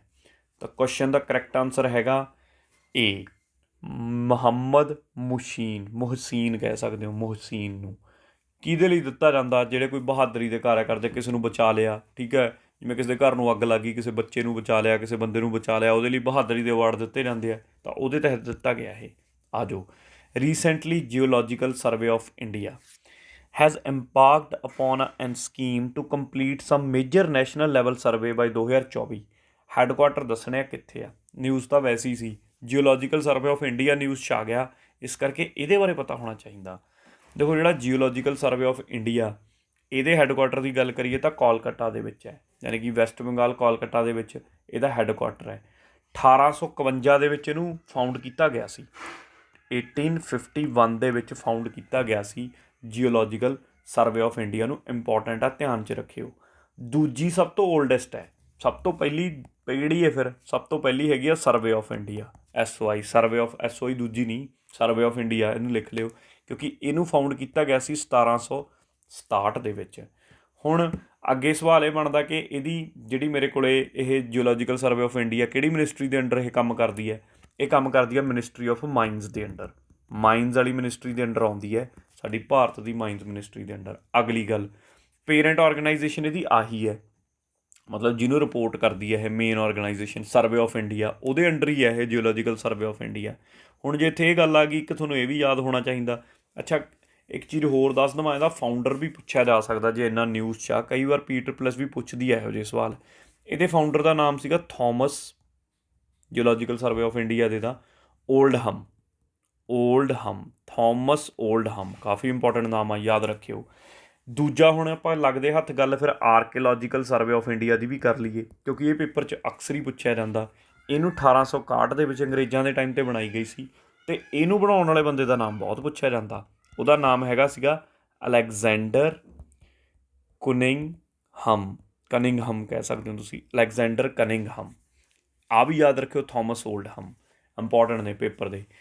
ਇਹ ਕਿਹਦੇ ਅੰਡਰ ਕੰਮ ਕਰਦੀ ਹੈ? ਆਰਕੀਓਲੋਜੀਕਲ, ਤਾਂ ਕਲਚਰ ਮਿਨਿਸਟਰੀ ਦੇ ਅੰਡਰ ਆ ਗਈ, ਇਹਦੇ ਨਾਲੋਂ ਵੱਖਰੀ ਹੈ। ਅਤੇ ਐਜ਼ ਵੈਲ ਐਜ਼ ਇਹਦਾ ਹੈੱਡਕੁਆਟਰ ਵੀ ਇਹਦਾ ਨਿਊ ਦਿੱਲੀ 'ਚ ਹੈ, ਇਹਦਾ ਕਿੱਥੇ ਹੈ? ਕਲਕੱਤੇ 'ਚ। ਉਮੀਦ ਆ ਕਿ ਕਿੰਨੇ ਸਵਾਲ ਇਕੱਠੇ ਹੋ ਗਏ ਤਾਂ ਸਮਝ ਲੱਗ ਗਈ ਹੋਊ ਗੱਲ। 31ਵੇਂ ਸਵਾਲ 'ਤੇ ਆ ਜਾਓ। ਕਿਹੜੀ ਮੇਰੇ ਕੋਲ ਯੂਰਪੀਅਨ ਕੰਟਰੀ ਹੈ ਜਿਹਦੇ ਪ੍ਰਾਈਮ ਮਿਨਿਸਟਰ ਨੇ ਰਿਜ਼ਾਈਨ ਕਰਤਾ ਡਿਊ ਟੂ ਕੋਵਿਡ-19 ਕ੍ਰਾਈਸਿਸ? ਇੰਡੀਆ ਵਾਲੇ ਦੇਖ ਲਓ ਕਦੇ ਨਹੀਂ ਕਰ ਸਕਦੇ, ਐਡੇ ਢੀਠ ਨੇ ਸਾਡੇ ਵਾਲੇ। ਮਤਲਬ ਯੂਰਪੀਅਨ ਅੰਗਰੇਜ਼ਾਂ ਦਾ ਫਰਕ ਤਾਂ ਹੈਗਾ ਹੀ ਹੈ ਨਾ, ਵੀ ਮਤਲਬ ਤੁਸੀਂ ਦੇਖੋ ਕਿ ਉਹ ਕਹਿੰਦਾ ਵੀ ਜਿਹੜਾ ਇਹ ਕੋਵਿਡ-19 ਸੰਕਟ ਹੈ ਮੇਰੇ, ਉਹਦੇ ਚੱਕਰ 'ਚ ਉਹਨੇ ਅਸਤੀਫਾ ਦਿੱਤਾ ਵੀ ਮੇਰੇ ਤੋਂ ਸਾਂਭ ਹੀ ਨਹੀਂ ਰਿਹਾ, ਕਿਉਂਕਿ ਇੰਨੀਆਂ ਮੌਤਾਂ ਹੋ ਗਈਆਂ। ਕਿੱਥੇ ਹੋਈਆਂ ਸੀ? ਇਟਲੀ 'ਚ। ਅਤੇ ਇਟਲੀ ਦੇ ਰਾਸ਼ਟਰਪਤੀ ਦਾ ਫਿਰ ਨਾਮ ਯਾਦ ਹੋਣਾ ਚਾਹੀਦਾ। ਤਾਂ ਰਾਸ਼ਟਰਪਤੀ ਜਿਹਨੇ ਰਿਜ਼ਾਈਨ ਕੀਤਾ ਉਹਦਾ ਨਾਮ ਸੀਗਾ ਜਿਊਸਿਪੇ ਕੌਂਟੀ, ਕੌਂਟੀ, ਯਾਦ ਰੱਖਿਓ, ਠੀਕ ਹੈ। ਅਤੇ ਇਹਨੇ ਰਿਜ਼ਾਈਨ ਆਪਣਾ ਪ੍ਰੈਜ਼ੀਡੈਂਟ ਨੂੰ ਦਿੱਤਾ, ਇਹਨੇ ਆਪਣੇ ਨੂੰ। ਤਾਂ ਇਹਦੇ ਪ੍ਰੈਜ਼ੀਡੈਂਟ ਦਾ ਕੀ ਨਾਮ ਆ ਉਹ ਤੁਸੀਂ ਦੱਸੋਗੇ ਕਿ ਪ੍ਰੈਜ਼ੀਡੈਂਟ ਨੂੰ ਰਿਜ਼ਾਈਨ ਕੀਤਾ ਤਾਂ ਪ੍ਰੈਜ਼ੀਡੈਂਟ ਵੀ ਨਿਊਜ਼ 'ਚ ਆ ਗਿਆ, ਤਾਂ ਪ੍ਰੈਜ਼ੀਡੈਂਟ ਇਟਲੀ ਦੇ ਦਾ ਕੀ ਨਾਮ ਆ ਤੁਸੀਂ ਦੱਸੋਗੇ। ਇਹ ਤੋਂ ਇਲਾਵਾ ਇਹਦੇ ਵਿੱਚ ਸਭ ਤੋਂ ਵੱਧ ਹੈਰੀਟੇਜ ਸਾਈਟਸ ਦੀ ਜੇ ਗੱਲ ਕਰ ਲਈਏ, ਠੀਕ ਹੈ, ਯੂਨੈਸਕੋ ਹੈਰੀਟੇਜ ਸਾਈਟਸ ਕੱਢਦਾ, ਸਭ ਤੋਂ ਵੱਧ ਹੈਰੀਟੇਜ ਸਾਈਟਸ ਇਟਲੀ ਦੇ ਵਿੱਚ ਨੇ, ਇਹ ਵੀ ਫੈਕਟ ਯਾਦ ਰੱਖਿਓ। ਆ ਜਾਓ ਅੱਗੇ 32ਵੇਂ ਸਵਾਲ 'ਤੇ। ਮਿਨਿਸਟਰੀ ਆਫ ਰੋਡ ਟਰਾਂਸਪੋਰਟ ਅਤੇ ਹਾਈਵੇਜ਼ ਨੇ ਅਪਰੂਵ ਕੀਤਾ proposal to levy a dash tax on the vehicles which are polluting the environment. ਜਿਹੜੇ ਵਹੀਕਲ ਐਨਵਾਇਰਮੈਂਟ ਨੂੰ ਪ੍ਰਦੂਸ਼ਿਤ ਕਰ ਰਹੇ ਨੇ, ਵਾਤਾਵਰਨ ਨੂੰ, ਉਹਨਾਂ ਵਾਸਤੇ ਇੱਕ ਨਵਾਂ ਟੈਕਸ ਲਾਇਆ। ਟੈਕਸ ਦਾ ਨਾਮ ਦੱਸੋ ਕੀ ਹੈ? ਟੈਕਸ ਦਾ ਨਾਮ ਹੈਗਾ ਗ੍ਰੀਨ ਟੈਕਸ, ਇੰਪੋਰਟੈਂਟ ਹੈ, ਯਾਦ ਰੱਖਿਓ। ਗ੍ਰੀਨ ਟੈਕਸ, ਨਵਾਂ ਟੈਕਸ ਲਾਇਆ। ਗ੍ਰੀਨ ਟੈਕਸ ਬਾਰੇ ਖਾਸੀਆਂ ਗੱਲਾਂ ਯਾਦ ਹੋਣੀਆਂ ਚਾਹੀਦੀਆਂ, ਕਿਉਂਕਿ ਮੋਸਟ ਇੰਪੋਰਟੈਂਟ ਅੱਜ ਦੇ ਲੈਕਚਰ ਦਾ ਇਹ ਤੁਸੀਂ ਸਵਾਲ ਜਾਂ ਟੌਪਿਕ ਕਹਿ ਸਕਦੇ ਹੋ। ਤਾਂ ਮੈਂ ਇਹਦੇ ਕਰਕੇ ਅੱਡ ਹੀ ਪਾਤਾ ਇਹਨੂੰ ਕਿ ਇਹਨਾਂ ਬਾਰੇ ਜਿਹੜੀਆਂ ਤੁਹਾਨੂੰ ਗੱਲਾਂ ਪਤਾ ਹੋਣ। ਦੇਖੋ ਕਹਿੰਦਾ ਇਹ ਜਿਹੜਾ ਗ੍ਰੀਨ ਟੈਕਸ ਹੈ ਪੁਰਾਣੇ ਵਹੀਕਲ 'ਤੇ ਲੱਗੂਗਾ, to cost up to 50% of road tax. ਇੰਨਾ ਪੈ ਸਕਦਾ ਜਿੰਨਾ ਰੋਡ ਟੈਕਸ ਆ ਉਹਦਾ 50% ਗ੍ਰੀਨ ਟੈਕਸ ਤੁਹਾਨੂੰ ਪੇ ਕਰਨਾ ਪਊਗਾ। ਕਿਹੜੇ ਵਹੀਕਲਸ 'ਤੇ? ਜੇ ਤਾਂ ਤੁਹਾਡੇ ਹੈਗੇ ਨੇ ਕਮਰਸ਼ੀਅਲ ਵਹੀਕਲ ਜਿਹੜੇ ਆਮ ਚੱਲਦੇ ਨੇ, ਬੱਸਾਂ, ਟਰੱਕ, ਇਹੋ ਜਿਹੇ, ਉਹ ਤਾਂ 8 ਸਾਲ ਪੁਰਾਣਿਆਂ ਦੇ ਉੱਤੇ ਉਹਨਾਂ ਨੂੰ ਗ੍ਰੀਨ ਟੈਕਸ ਦੇਣਾ ਪਊਗਾ, ਠੀਕ ਹੈ। ਕਦੋਂ ਦੇਣਾ ਪਊ? ਜਦੋਂ ਉਹਨਾਂ ਨੇ 8 ਸਾਲਾਂ ਬਾਅਦ ਇੱਕ ਸੈਂਟਰ ਬਣਾਉਣਗੇ, ਉੱਥੇ ਜਾ ਕੇ ਸਰਟੀਫਿਕੇਟ ਲੈਣਾ ਪਊ, ਫਿਟਨੈਸ ਸਰਟੀਫਿਕੇਟ, ਜਿਹ 'ਚ ਪਤਾ ਲੱਗੂ ਵੀ ਇਹ ਹੁਣ ਅੱਗੇ ਚੱਲਣ ਲਈ ਫਿੱਟ ਹੈ ਵੀ ਕਿ ਨਹੀਂ। ਉਹਦੇ ਤਹਿਤ 10 ਤੋਂ 25% ਤੱਕ ਰੋਡ ਟੈਕਸ ਪੈ ਸਕਦਾ ਉਹਨੂੰ ਅਲੱਗ ਤੋਂ, ਠੀਕ ਹੈ। ਜਿਹੜੇ ਪਰਸਨਲ ਵਹੀਕਲਸ ਨੇ ਉਹਨਾਂ ਨੂੰ ਥੋੜ੍ਹੀ ਛੂਟ ਦਿੱਤੀ ਹੈ, ਉਹ 15 ਸਾਲਾਂ ਬਾਅਦ ਚੈੱਕ ਹੋਣਗੇ, 15 ਸਾਲਾਂ ਬਾਅਦ ਫਿਟਨੈਸ ਸਰਟੀਫਿਕੇਟ ਲਿਆ ਕਰਨਗੇ। ਆਮ ਕਮਰਸ਼ੀਅਲ 8 ਸਾਲਾਂ ਬਾਅਦ। ਇੰਪੋਰਟੈਂਟ ਪੁਆਇੰਟ ਹੈ, ਯਾਦ ਰੱਖਿਓ। ਹੁਣ ਹੋਰ ਜਿੰਨੇ ਪਬਲਿਕ ਟਰਾਂਸਪੋਰਟ ਵਹੀਕਲ ਨੇ, ਬੱਸਾਂ ਹੋ ਗਈਆਂ, ਠੀਕ ਹੈ, ਪਬਲਿਕ ਟਰਾਂਸਪੋਰਟ 'ਚ ਤਾਂ ਜ਼ਿਆਦਾ ਬੱਸਾਂ ਹੀ ਆਉਂਦੀਆਂ ਨੇ, ਉਹਨਾਂ ਨੂੰ ਭਾਈ ਉਹਨਾਂ 'ਤੇ ਘੱਟ ਲਾਇਆ, ਕਾਫੀ ਲੋਅਰ ਹੈ ਉਹਨਾਂ ਦਾ ਜਿਹੜਾ ਗ੍ਰੀਨ ਟੈਕਸ ਹੈ। Higher green tax for the vehicles raise for highly polluted cities, ਜਿਵੇਂ ਦਿੱਲੀ ਵਰਗੀਆਂ ਸਿਟੀਜ਼ ਨੇ, ਇਹਨਾਂ ਦੇ ਵਿੱਚ ਰੋਡ ਟੈਕਸ ਵੀ ਉਨਾ ਹੀ ਜ਼ਿਆਦਾ ਲਾਇਆ ਇਹਨਾਂ ਨੇ, ਠੀਕ ਹੈ। ਗ੍ਰੀਨ ਟੈਕਸ ਜਿਹੜਾ ਵੱਧ ਪੇ ਕਰਨਾ ਪਊ ਤੁਹਾਨੂੰ। ਹੁਣ ਹੋਰ ਇਹਦੇ ਵਿੱਚ ਕੀ ਹੈ? ਮੇਨ ਤਾਂ ਹੀ ਉੱਪਰਲੇ 3-4 ਪੁਆਇੰਟ ਸੀ, ਬਾਕੀ ਤਾਂ ਇੱਧਰ ਉੱਧਰ ਦੀਆਂ ਗੱਲਾਂ ਨੇ। ਜਾਂ ਤੁਸੀਂ ਇੱਕ ਇਹ ਯਾਦ ਕਰ ਸਕਦੇ ਹੋ ਕਿ ਫਾਰਮਿੰਗ ਨੂੰ ਲੈ ਕੇ ਜਿੰਨੇ ਔਜ਼ਾਰ ਨੇ, ਟਰੈਕਟਰ ਹੋ ਗਿਆ, ਹਾਰਵੈਸਟਰ, ਤੁਹਾਡੀ ਕੰਬਾਈਨਾਂ ਹੋ ਗਈਆਂ, ਇਹਨਾਂ ਨੂੰ ਛੱਡਤਾ, ਬਾਹਰ ਕੱਢਤਾ, ਇਹਨਾਂ 'ਤੇ ਕੋਈ ਟੈਕਸ ਨਹੀਂ ਲੱਗੂਗਾ, ਠੀਕ ਹੈ, ਇਹ ਨਹੀਂ ਭਰਨਗੇ, ਠੀਕ ਹੈ। ਤਾਂ ਆਹੀ ਮੇਨ ਗੱਲਾਂ ਨੇ ਜਿਹੜੀਆਂ ਤੁਹਾਨੂੰ ਯਾਦ ਇਹਦੇ 'ਚ ਪਤਾ ਹੋਣੀਆਂ ਚਾਹੀਦੀਆਂ ਨੇ। ਗ੍ਰੀਨ ਟੈਕਸ ਨੂੰ ਲੈ ਕੇ ਇੰਪੋਰਟੈਂਟ ਨੇ, ਪੇਪਰ 'ਚ ਸਵਾਲ ਮਿਲ ਸਕਦਾ ਦੇਖਣ ਨੂੰ। How much growth rate for India in 2021 has ਬਿਨ ਪ੍ਰੈਡਿਕਟਡ ਬਾਏ IMF। ਦੇਖੋ ਇਹੋ ਜਿਹੇ ਸਵਾਲ ਬਹੁਤ ਆਉਂਦੇ ਹੁੰਦੇ ਨੇ। IMF ਨੇ ਕਿੰਨੀ ਪ੍ਰੈਡਿਕਟ ਕੀਤੀ ਹੈ, ਵਰਲਡ ਬੈਂਕ ਨੇ ਕਿੰਨੀ ਪ੍ਰੈਡਿਕਟ ਕੀਤੀ ਹੈ ਵੀ ਸਾਡੀ ਜਿਹੜੀ ਇਕੋਨਮੀ ਹੈ ਵੀ ਕਿੰਨੀ ਵਿਕਾਸ ਦਰ ਰਹੂਗੀ ਸਾਡੀ। ਤਾਂ IMF ਨੂੰ ਲੈ ਕੇ ਹੈ, ਤਾਂ IMF ਨੂੰ ਲੈ ਕੇ ਦਾ ਕਰੈਕਟ ਆਨਸਰ ਬਣਦਾ 11.5%। ਇੰਨੀ ਪ੍ਰੈਡਿਕਸ਼ਨ ਕੀਤੀ ਹੈ। IMF ਦਾ ਨਾਮ ਆ ਗਿਆ, ਹੈੱਡਕੁਆਟਰ ਕਿੱਥੇ ਆ? ਪੂਰੀ ਫੁੱਲ ਫਾਰਮ ਹੈ ਇੰਟਰਨੈਸ਼ਨਲ ਮੋਨੀਟਰੀ ਫੰਡ ਲਿਖੀ ਹੋ ਪਈ ਹੈ। ਹੈੱਡਕੁਆਟਰ ਇਹਦਾ ਹੈਗਾ ਵਾਸ਼ਿੰਗਟਨ 'ਚ, ਇਹਦਾ ਵੀ ਵਾਸ਼ਿੰਗਟਨ 'ਚ ਹੈ, ਵਰਲਡ ਬੈਂਕ ਦਾ ਵੀ ਵਾਸ਼ਿੰਗਟਨ 'ਚ ਹੈ, ਯਾਦ ਰੱਖਿਓ। IMF ਨੂੰ ਲੈ ਕੇ MD ਕੌਣ ਆ, ਮੈਨੇਜਿੰਗ ਡਾਇਰੈਕਟਰ ਕੌਣ ਆ? ਕ੍ਰਿਸਟਲੀਨਾ ਜੋਰਜੇਵਾ, ਇਹਦੀ ਉਹ ਹੈ। ਠੀਕ ਹੈ, ਇੱਕ ਸਾਡੇ ਭਾਰਤ ਦੀ ਚੀਫ ਇਕੋਨਮਿਸਟ ਵੀ ਹੈ ਇੱਥੇ, ਉਹਦਾ ਨਾਮ ਕੀ ਹੈ? ਗੀਤਾ ਗੋਪੀਨਾਥ, ਉਹਦਾ ਨਾਮ ਵੀ ਯਾਦ ਰੱਖਿਓ, ਪੁੱਛਿਆ ਜਾ ਸਕਦਾ। ਆਹ ਸਾਰੇ ਫੈਕਟ ਨੇ ਜਿਹੜੇ IMF ਨੂੰ ਲੈ ਕੇ ਪਤਾ ਹੋਣ। ਵੈਸੇ ਤਾਂ IMF 'ਚ ਹੋਰ ਵੀ ਬਹੁਤ ਗੱਲਾਂ ਹੋ ਸਕਦੀਆਂ, ਪਰ ਫਿਲਹਾਲ ਇੰਨੀਆਂ ਹੀ ਬਹੁਤ ਨੇ, ਇਹ ਜ਼ਰੂਰ ਯਾਦ ਰੱਖ ਲਿਓ। ਅੱਗੇ ਆ ਜਾਓ 34ਵੇਂ ਕੁਐਸਚਨ 'ਤੇ। ਰੀਸੈਂਟਲੀ ਕਿਹੜੀ ਸਿਟੀ ਹੈ ਜਿਹਨੇ ਇੱਕ ਬੋਟ ਲਾਇਬ੍ਰੇਰੀ ਬਣਾਈ ਹੈ ਜਵਾਕਾਂ ਵਾਸਤੇ? ਠੀਕ ਹੈ, ਤਾਂ ਸਿੱਧਾ ਫੈਕਚੁਅਲ ਸਵਾਲ ਆ, ਕੋਲਕਾਤਾ ਨੇ ਬਣਾਈ ਹੈ ਇੱਕ ਬੋਟ ਲਾਇਬ੍ਰੇਰੀ ਬੱਚਿਆਂ ਵਾਸਤੇ। ਅੱਗੇ ਆ ਜਾਓ 35ਵੇਂ ਸਵਾਲ 'ਤੇ। ਉੜੀਸਾ ਦਾ ਫੇਮਸ ਅਤੇ ਓਲਡੈਸਟ ਆਦੀਵਾਸੀ ਮੇਲਾ 2021 26 ਜਨਵਰੀ ਨੂੰ ਸ਼ੁਰੂ ਹੋਇਆ। ਕਿਹੜੀ ਸਿਟੀ ਦੇ ਵਿੱਚ ਸ਼ੁਰੂ ਹੋਇਆ? ਆਦੀਵਾਸੀ ਮੇਲਾ, ਪਹਿਲੀ ਗੱਲ ਤਾਂ ਆਦੀਵਾਸੀ ਮੇਲਾ ਨਿਊਜ਼ 'ਚ ਸੀ, ਕਿਹੜੀ ਸਟੇਟ 'ਚ ਹੈ? ਉੜੀਸਾ ਦੇ ਵਿੱਚ। ਇੰਨਾ ਤਾਂ ਜ਼ਰੂਰ ਪਤਾ ਹੋਵੇ। ਸਵਾਲ ਥੋੜ੍ਹਾ ਅੱਗੇ ਪਾਤਾ, ਉੜੀਸਾ ਦੇ ਵੀ ਕਿੱਥੇ? ਭੁਵਨੇਸ਼ਵਰ ਦੇ ਵਿੱਚ, ਉਹਦੀ ਰਾਜਧਾਨੀ ਦੇ ਵਿੱਚ। ਤਾਂ ਭੁਵਨੇਸ਼ਵਰ ਦੇ ਵਿੱਚ ਲਾਂਚ ਹੋਇਆ, ਯਾਦ ਰੱਖਿਓ। ਕਲਚਰ ਦੇ ਪੁਆਇੰਟ ਆਫ ਵਿਊ ਤੋਂ ਸਵਾਲ ਬਣ ਸਕਦਾ। ਰੀਸੈਂਟਲੀ ਕਿਹੜੀ ਸਟੇਟ ਗੌਰਮੈਂਟ ਹੈ ਜਿਹਨੇ ਪੰਖ ਅਭਿਆਨ ਲਾਂਚ ਕੀਤਾ ਗਰਲ ਚਾਈਲਡ ਨੂੰ ਇੰਪਾਵਰਮੈਂਟ ਨੂੰ ਲੈ ਕੇ? ਠੀਕ ਹੈ, ਵਧੀਆ ਸਵਾਲ ਹੈ। MP ਨੇ, ਮੱਧ ਪ੍ਰਦੇਸ਼ ਨੇ। ਇਹ ਵੀ ਬੇਟੀ ਬਚਾਓ ਬੇਟੀ ਪੜ੍ਹਾਓ ਕੈਂਪੇਨ ਦੇ ਤਹਿਤ ਹੀ ਹੈ। ਪੰਖ ਅਭਿਆਨ ਕਿਹਦਾ? ਮੱਧ ਪ੍ਰਦੇਸ਼ ਦਾ। ਯਾਦ ਰੱਖੋ, ਇੱਕ ਪਿੱਛੇ ਆਇਆ ਸੀ, ਉਹ ਕਿਹਦਾ ਸੀਗਾ? ਰਾਜਸਥਾਨ ਦਾ। ਅੱਗੇ ਆ ਜਾਓ। ਇਲੈਕਟ੍ਰੋਨਿਕਸ ਅਤੇ ਜਿਹੜੀ ਸਾਡੀ ਇਨਫੋਰਮੇਸ਼ਨ ਟੈਕਨੋਲੋਜੀ ਵਾਲੀ ਮਿਨਿਸਟਰੀ ਹੈ, ਯਾਨੀ ਕਿ ਇਲੈਕਟ੍ਰੋਨਿਕਸ ਅਤੇ ਸੂਚਨਾ ਟੈਕਨੋਲੋਜੀ ਮੰਤਰਾਲੇ ਨੇ ਇੱਕ ਵਰਚੁਅਲ ਇੰਟੈਲੀਜੈਂਸ ਟੂਲ ਬਣਾਇਆ। ਠੀਕ ਹੈ, ਜਿਹੜਾ ਐਕਸਟਰੈਕਟ ਕਰੂਗਾ critical information from data to make it meaningful information for policy decisions and improving the efficiency in government service.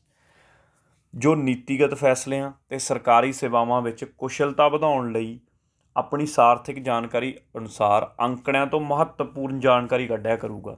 ਇਹੋ ਜਿਹਾ ਡਿਵਾਈਸ ਜਿਹੜਾ ਟੂਲ ਬਣਾਇਆ ਇਹਨਾਂ ਨੇ ਔਨਲਾਈਨ ਮਿਨਿਸਟਰੀ ਨੇ, ਉਹ ਦੱਸੋ। ਤਾਂ ਇੰਪੋਰਟੈਂਟ ਹੈ, ਜਿੰਨੇ ਤੁਹਾਡੇ ਸਰਵੇ ਹੁੰਦੇ ਨੇ ਉਹਨਾਂ ਦੇ ਵਿੱਚੋਂ ਡਾਟਾ ਕੱਢ ਲਿਆ ਕਰੂ ਅਤੇ ਸਕੀਮਾਂ ਇੰਪਲੀਮੈਂਟ ਕਰਨ ਦੇ ਵਿੱਚ ਹੈਲਪ ਹੋਊਗੀ ਸਾਡੀ। ਤਾਂ ਨਾਮ, ਕਿਉਂਕਿ ਸਾਡਾ ਜਹਾਜ਼ ਬੜਾ ਮਸ਼ਹੂਰ ਹੈ ਲੜਾਕੂ ਤੇਜਸ, ਤਾਂ ਉਸੇ ਦੇ ਨਾਮ ਤੋਂ ਹੀ ਇਹਨੂੰ ਬਣਾਇਆ ਗਿਆ ਤੇਜਸ। ਠੀਕ ਹੈ, ਯਾਦ ਰੱਖ ਲਿਓ। ਕਿਹੜੀ ਔਰਗਨਾਈਜੇਸ਼ਨ ਹੈ ਕਿਹੜੀ ਔਰਗਨਾਈਜੇਸ਼ਨ ਦੇ ਇੰਪਲੋਇਜ਼ ਨੇ ਅਕਰੋਸ ਦਾ ਗਲੋਬ, ਪੂਰੀ ਦੁਨੀਆ 'ਚ ਇੱਕ ਯੂਨੀਅਨ ਬਣਾਈ ਹੈ? ਯੂਨੀਅਨ ਦਾ ਨਾਮ ਹੈਗਾ ਅਲਫਾ ਗਲੋਬਲ। ਹੁਣ ਜੇ ਤੁਹਾਨੂੰ ਪਤਾ ਹੋਵੇ ਕਿ ਇਹਨਾਂ ਦੇ ਵਿੱਚੋਂ ਕਿਹੜੀ ਕੰਪਨੀ ਹੈ ਜਿਹਦੀ ਪੇਰੈਂਟ ਕੰਪਨੀ ਦਾ ਨਾਮ ਅਲਫਾ ਹੈ, ਫਿਰ ਤੁਸੀਂ ਕੱਢ ਦੋਗੇ। ਠੀਕ ਹੈ, ਕਿਹੜੀ ਕੰਪਨੀ ਹੈ? ਤਾਂ ਕੰਪਨੀ ਦਾ ਨਾਮ ਹੈਗਾ ਗੂਗਲ।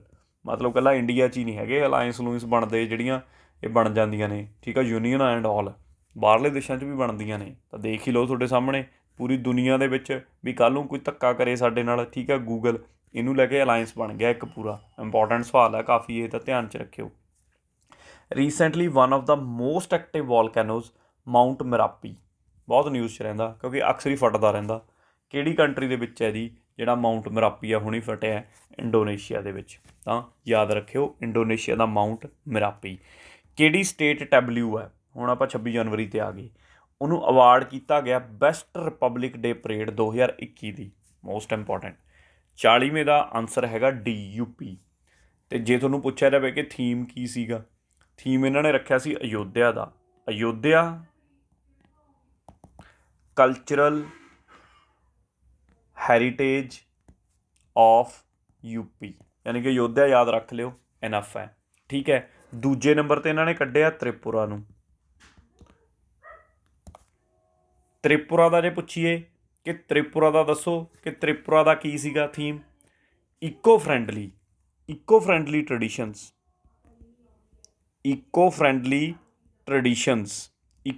ਟਰਡੀਸ਼ਨਸ ਮਤਲਬ ਵਾਤਾਵਰਨ ਨੂੰ ਕਿਵੇਂ ਇਕੋ ਫਰੈਂਡਲੀ ਬਣਾਇਆ ਜਾਵੇ, ਇਹਨੂੰ ਲੈ ਕੇ ਸੀ। ਥਰਡ ਕਿਹਨੂੰ ਰੱਖਿਆ ਸੀ? ਅਤੇ ਥਰਡ ਪੋਜੀਸ਼ਨ ਕਿਹਨੂੰ ਦਿੱਤੀ ਗਈ ਹੈ? ਥਰਡ ਪੋਜੀਸ਼ਨ ਦਿੱਤੀ ਗਈ ਆ ਉੱਤਰਾਖੰਡ ਨੂੰ। ਉੱਤਰਾਖੰਡ ਦਾ ਥੀਮ ਕੀ ਸੀਗਾ? ਉੱਤਰਾਖੰਡ ਦਾ ਥੀਮ ਸੀਗਾ ਸਾਡੇ ਕੋਲ ਦੇਵ ਭੂਮੀ। ਠੀਕ ਹੈ, ਲੈਂਡ ਆਫ ਗੋਡਸ। ਤਾਂ ਪਹਿਲੇ 3 ਪੋਜੀਸ਼ਨਾਂ ਅਤੇ ਇਹਨਾਂ ਦੇ ਥੀਮ ਯਾਦ ਹੋਣ। ਅਗਲੀ ਗੱਲ, ਤੁਹਾਨੂੰ ਪੰਜਾਬ ਦਾ ਵੀ ਪੁੱਛਿਆ ਜਾ ਸਕਦਾ। ਤਾਂ ਪੰਜਾਬ ਦਾ ਤਾਂ ਇੰਪੋਰਟੈਂਟ ਹੈ ਹੀ ਹੈ ਜੇ ਆਪਾਂ ਪੰਜਾਬ ਦਾ ਪੇਪਰ ਦੇਣ ਲੱਗੇ ਹਾਂ। ਤਾਂ ਜੇ ਪੰਜਾਬ ਦੀ ਆਪਾਂ ਗੱਲ ਕਰੀਏ ਤਾਂ ਪੰਜਾਬ ਦਾ ਥੀਮ ਸੀਗਾ, ਕਿਉਂਕਿ 9th ਗੁਰੂ ਤੇਗ ਬਹਾਦਰ ਜੀ ਨੂੰ ਲੈ ਕੇ ਸੀ।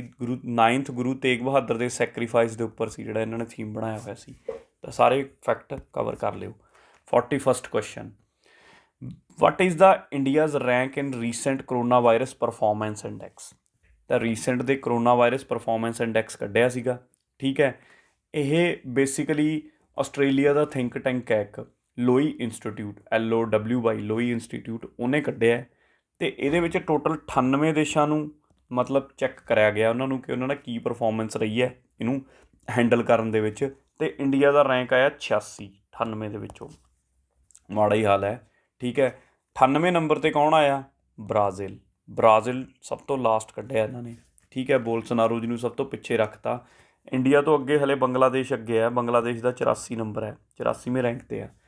ਅਤੇ ਪਹਿਲਾ ਨੰਬਰ ਸਭ ਤੋਂ ਵਧੀਆ ਕੱਢਿਆ ਨਿਊਜ਼ੀਲੈਂਡ, ਦੂਜਾ ਕੱਢਿਆ ਸੀ ਵੀਅਤਨਾਮ ਇਹਨਾਂ ਨੇ, ਕਿ ਵੀਅਤਨਾਮ ਨੇ ਬਹੁਤ ਵਧੀਆ ਕੰਮ ਕਰਿਆ, ਠੀਕ ਹੈ।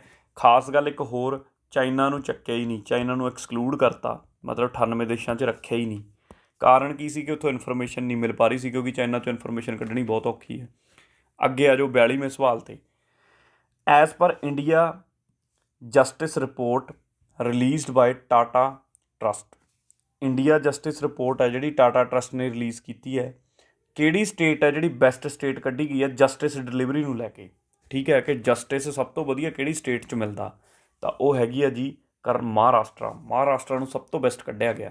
ਦੂਜੇ ਰੈਂਕ ਤਾਮਿਲਨਾਡੂ ਨੂੰ ਦਿੱਤਾ ਇਹਦੇ ਵਿੱਚ, ਤੀਜਾ ਰੈਂਕ ਤੇਲੰਗਾਨਾ ਦਾ, ਅਤੇ ਚੌਥਾ ਨੰਬਰ ਆਉਂਦਾ ਪੰਜਾਬ ਦਾ। ਤਾਂ ਯਾਦ ਰੱਖੋ ਪੰਜਾਬ ਦਾ ਚੌਥਾ ਰੈਂਕ ਹੈ, ਪੰਜਾਬ ਨੂੰ ਵੀ ਇਹਦੇ ਵਿੱਚ ਠੀਕ ਹੈ, ਵਧੀਆ ਰੈਂਕ ਹੈ ਤੁਸੀਂ ਕਹਿ ਸਕਦੇ ਹੋ। ਤਾਂ ਚੌਥਾ ਰੈਂਕ ਇਹਦਾ, ਅਤੇ ਸਭ ਤੋਂ ਬੈਸਟ ਮਹਾਰਾਸ਼ਟਰਾ। ਅੱਗੇ ਆ ਜਾਓ। In recently released Asia Pacific personalised health index, what is India's ranking. Asia Pacific personalised health index ਨੂੰ ਲੈ ਕੇ ਇੰਡੀਆ ਦਾ ਰੈਂਕ ਕੀ ਹੈ ਇਹ ਦੱਸਣਾ। ਇੰਡੀਆ ਦਾ ਰੈਂਕ ਹੈਗਾ 10ਵਾਂ, ਠੀਕ ਹੈ। ਇੰਡੀਆ ਦਾ ਰੈਂਕ 10ਵਾਂ। ਜਾਣ ਕੇ ਹੈਰਾਨੀ ਇਹ ਹੋਏਗੀ ਕਿ 11 ਦੇਸ਼ ਜਿਨ੍ਹਾਂ ਨੂੰ ਇਹਦੇ ਵਿੱਚ ਕੱਢਿਆ ਗਿਆ, ਮਤਲਬ ਇਸ ਰੈਂਕਿੰਗ ਦੇ ਵਿੱਚ ਸਾਰਿਆਂ ਦੀ ਰੈਂਕ ਕੱਢੀ ਹੈ, 11 'ਚੋਂ 10ਵਾਂ ਇੰਡੀਆ ਦਾ ਨੰਬਰ ਆ। ਤਾਂ ਇੰਡੀਆ ਦੇ ਪਿੱਛੇ ਇੰਡੀਆ ਦਾ ਭਰਾ ਕਿਹੜਾ ਹੈ? 11ਵੇਂ ਨੰਬਰ 'ਤੇ ਇੰਡੋਨੇਸ਼ੀਆ। ਤਾਂ ਇੰਡੋਨੇਸ਼ੀਆ ਸਭ ਤੋਂ ਪਿੱਛੇ ਹੈ ਇਹਦੇ ਵਿੱਚ, ਠੀਕ ਹੈ। ਕਿਹਨੇ ਦਿੱਤੀ ਹੈ ਰਿਪੋਰਟ? EIU ਨੇ, ਇਕੋਨਮਿਸਟ ਇੰਟੈਲੀਜੈਂਸ ਯੂਨਿਟ। ਤਾਂ ਉਹਦੇ ਦੁਆਰਾ ਇਹ ਲਾਂਚ ਕੀਤੀ ਗਈ ਹੈ। ਪਹਿਲੇ ਨੰਬਰ 'ਤੇ ਕੱਢਿਆ ਇਹਨਾਂ ਨੇ ਸਿੰਗਾਪੁਰ, ਕਿ ਸਿੰਗਾਪੁਰ ਦਾ ਪਰਸਨਲਾਈਜ਼ ਹੈਲਥ ਨੂੰ ਲੈ ਕੇ ਕਿ ਬਹੁਤ ਵਧੀਆ ਸਕੀਮਾਂ ਹੁੰਦੀਆਂ ਨੇ ਉੱਥੋਂ ਦੀਆਂ। ਦੂਜਾ ਤਾਇਵਾਨ ਨੂੰ ਦਿੱਤਾ, ਤਾਂ ਯਾਦ ਕਰ ਲਿਓ। ਅੱਗੇ ਆ ਜਾਓ। Recently agreement has been signed between department of economic affairs ਅਤੇ ਵਰਲਡ ਬੈਂਕ ਦੇ ਵਿੱਚ for financial support to STARS project, ਠੀਕ ਹੈ। ਦੇਖੋ ਡਿਪਾਰਟਮੈਂਟ ਆਫ ਇਕੋਨਮਿਕ ਅਫੇਅਰ ਅਤੇ ਵਰਲਡ ਬੈਂਕ ਦੇ ਵਿੱਚ ਇੱਕ ਕੀ ਹੋਇਆ, ਸਾਡੇ ਸਮਝੌਤਾ ਹੋਇਆ ਸਟਾਰ ਪ੍ਰੋਜੈਕਟ ਨੂੰ ਲੈ ਕੇ। ਬਹੁਤ ਪੁਰਾਣਾ ਪ੍ਰੋਜੈਕਟ ਹੈ ਵੈਸੇ ਸਟਾਰਜ ਪ੍ਰੋਜੈਕਟ, ਠੀਕ ਹੈ। ਸਟਾਰਜ ਪ੍ਰੋਜੈਕਟ ਦੇ ਵਿੱਚ ਸਟਾਰਸ ਦੀ ਤੁਹਾਨੂੰ ਫੁੱਲ ਫਾਰਮ ਪਤਾ ਹੋਣੀ ਚਾਹੀਦੀ ਹੈ ਪਹਿਲਾਂ ਤਾਂ, ਜੇ ਫੁੱਲ ਫਾਰਮ ਪਤਾ ਤਾਂ ਹੀ ਆਪਣੇ ਸਵਾਲ ਸਮਝ ਆ ਜਾਊਗਾ। ਸਟਾਰਸ ਦੀ ਫੁੱਲ ਫਾਰਮ ਹੈਗੀ ਆ strengthening teaching learning and results for states. Strengthening teaching learning and results for states. ਤਾਂ ਟੀਚਿੰਗ ਲਰਨਿੰਗ ਦਾ ਮੁੱਦਾ ਆ ਗਿਆ ਤਾਂ ਮਿਨਿਸਟਰੀ ਆਫ ਐਜੂਕੇਸ਼ਨ ਦਾ ਹੀ ਹੱਥ ਆ ਗਿਆ ਫਿਰ ਤਾਂ ਵਿੱਚ, ਠੀਕ ਹੈ। ਤਾਂ ਮਿਨਿਸਟਰੀ ਆਫ ਐਜੂਕੇਸ਼ਨ ਦਾ ਇਹ ਹੈਗਾ।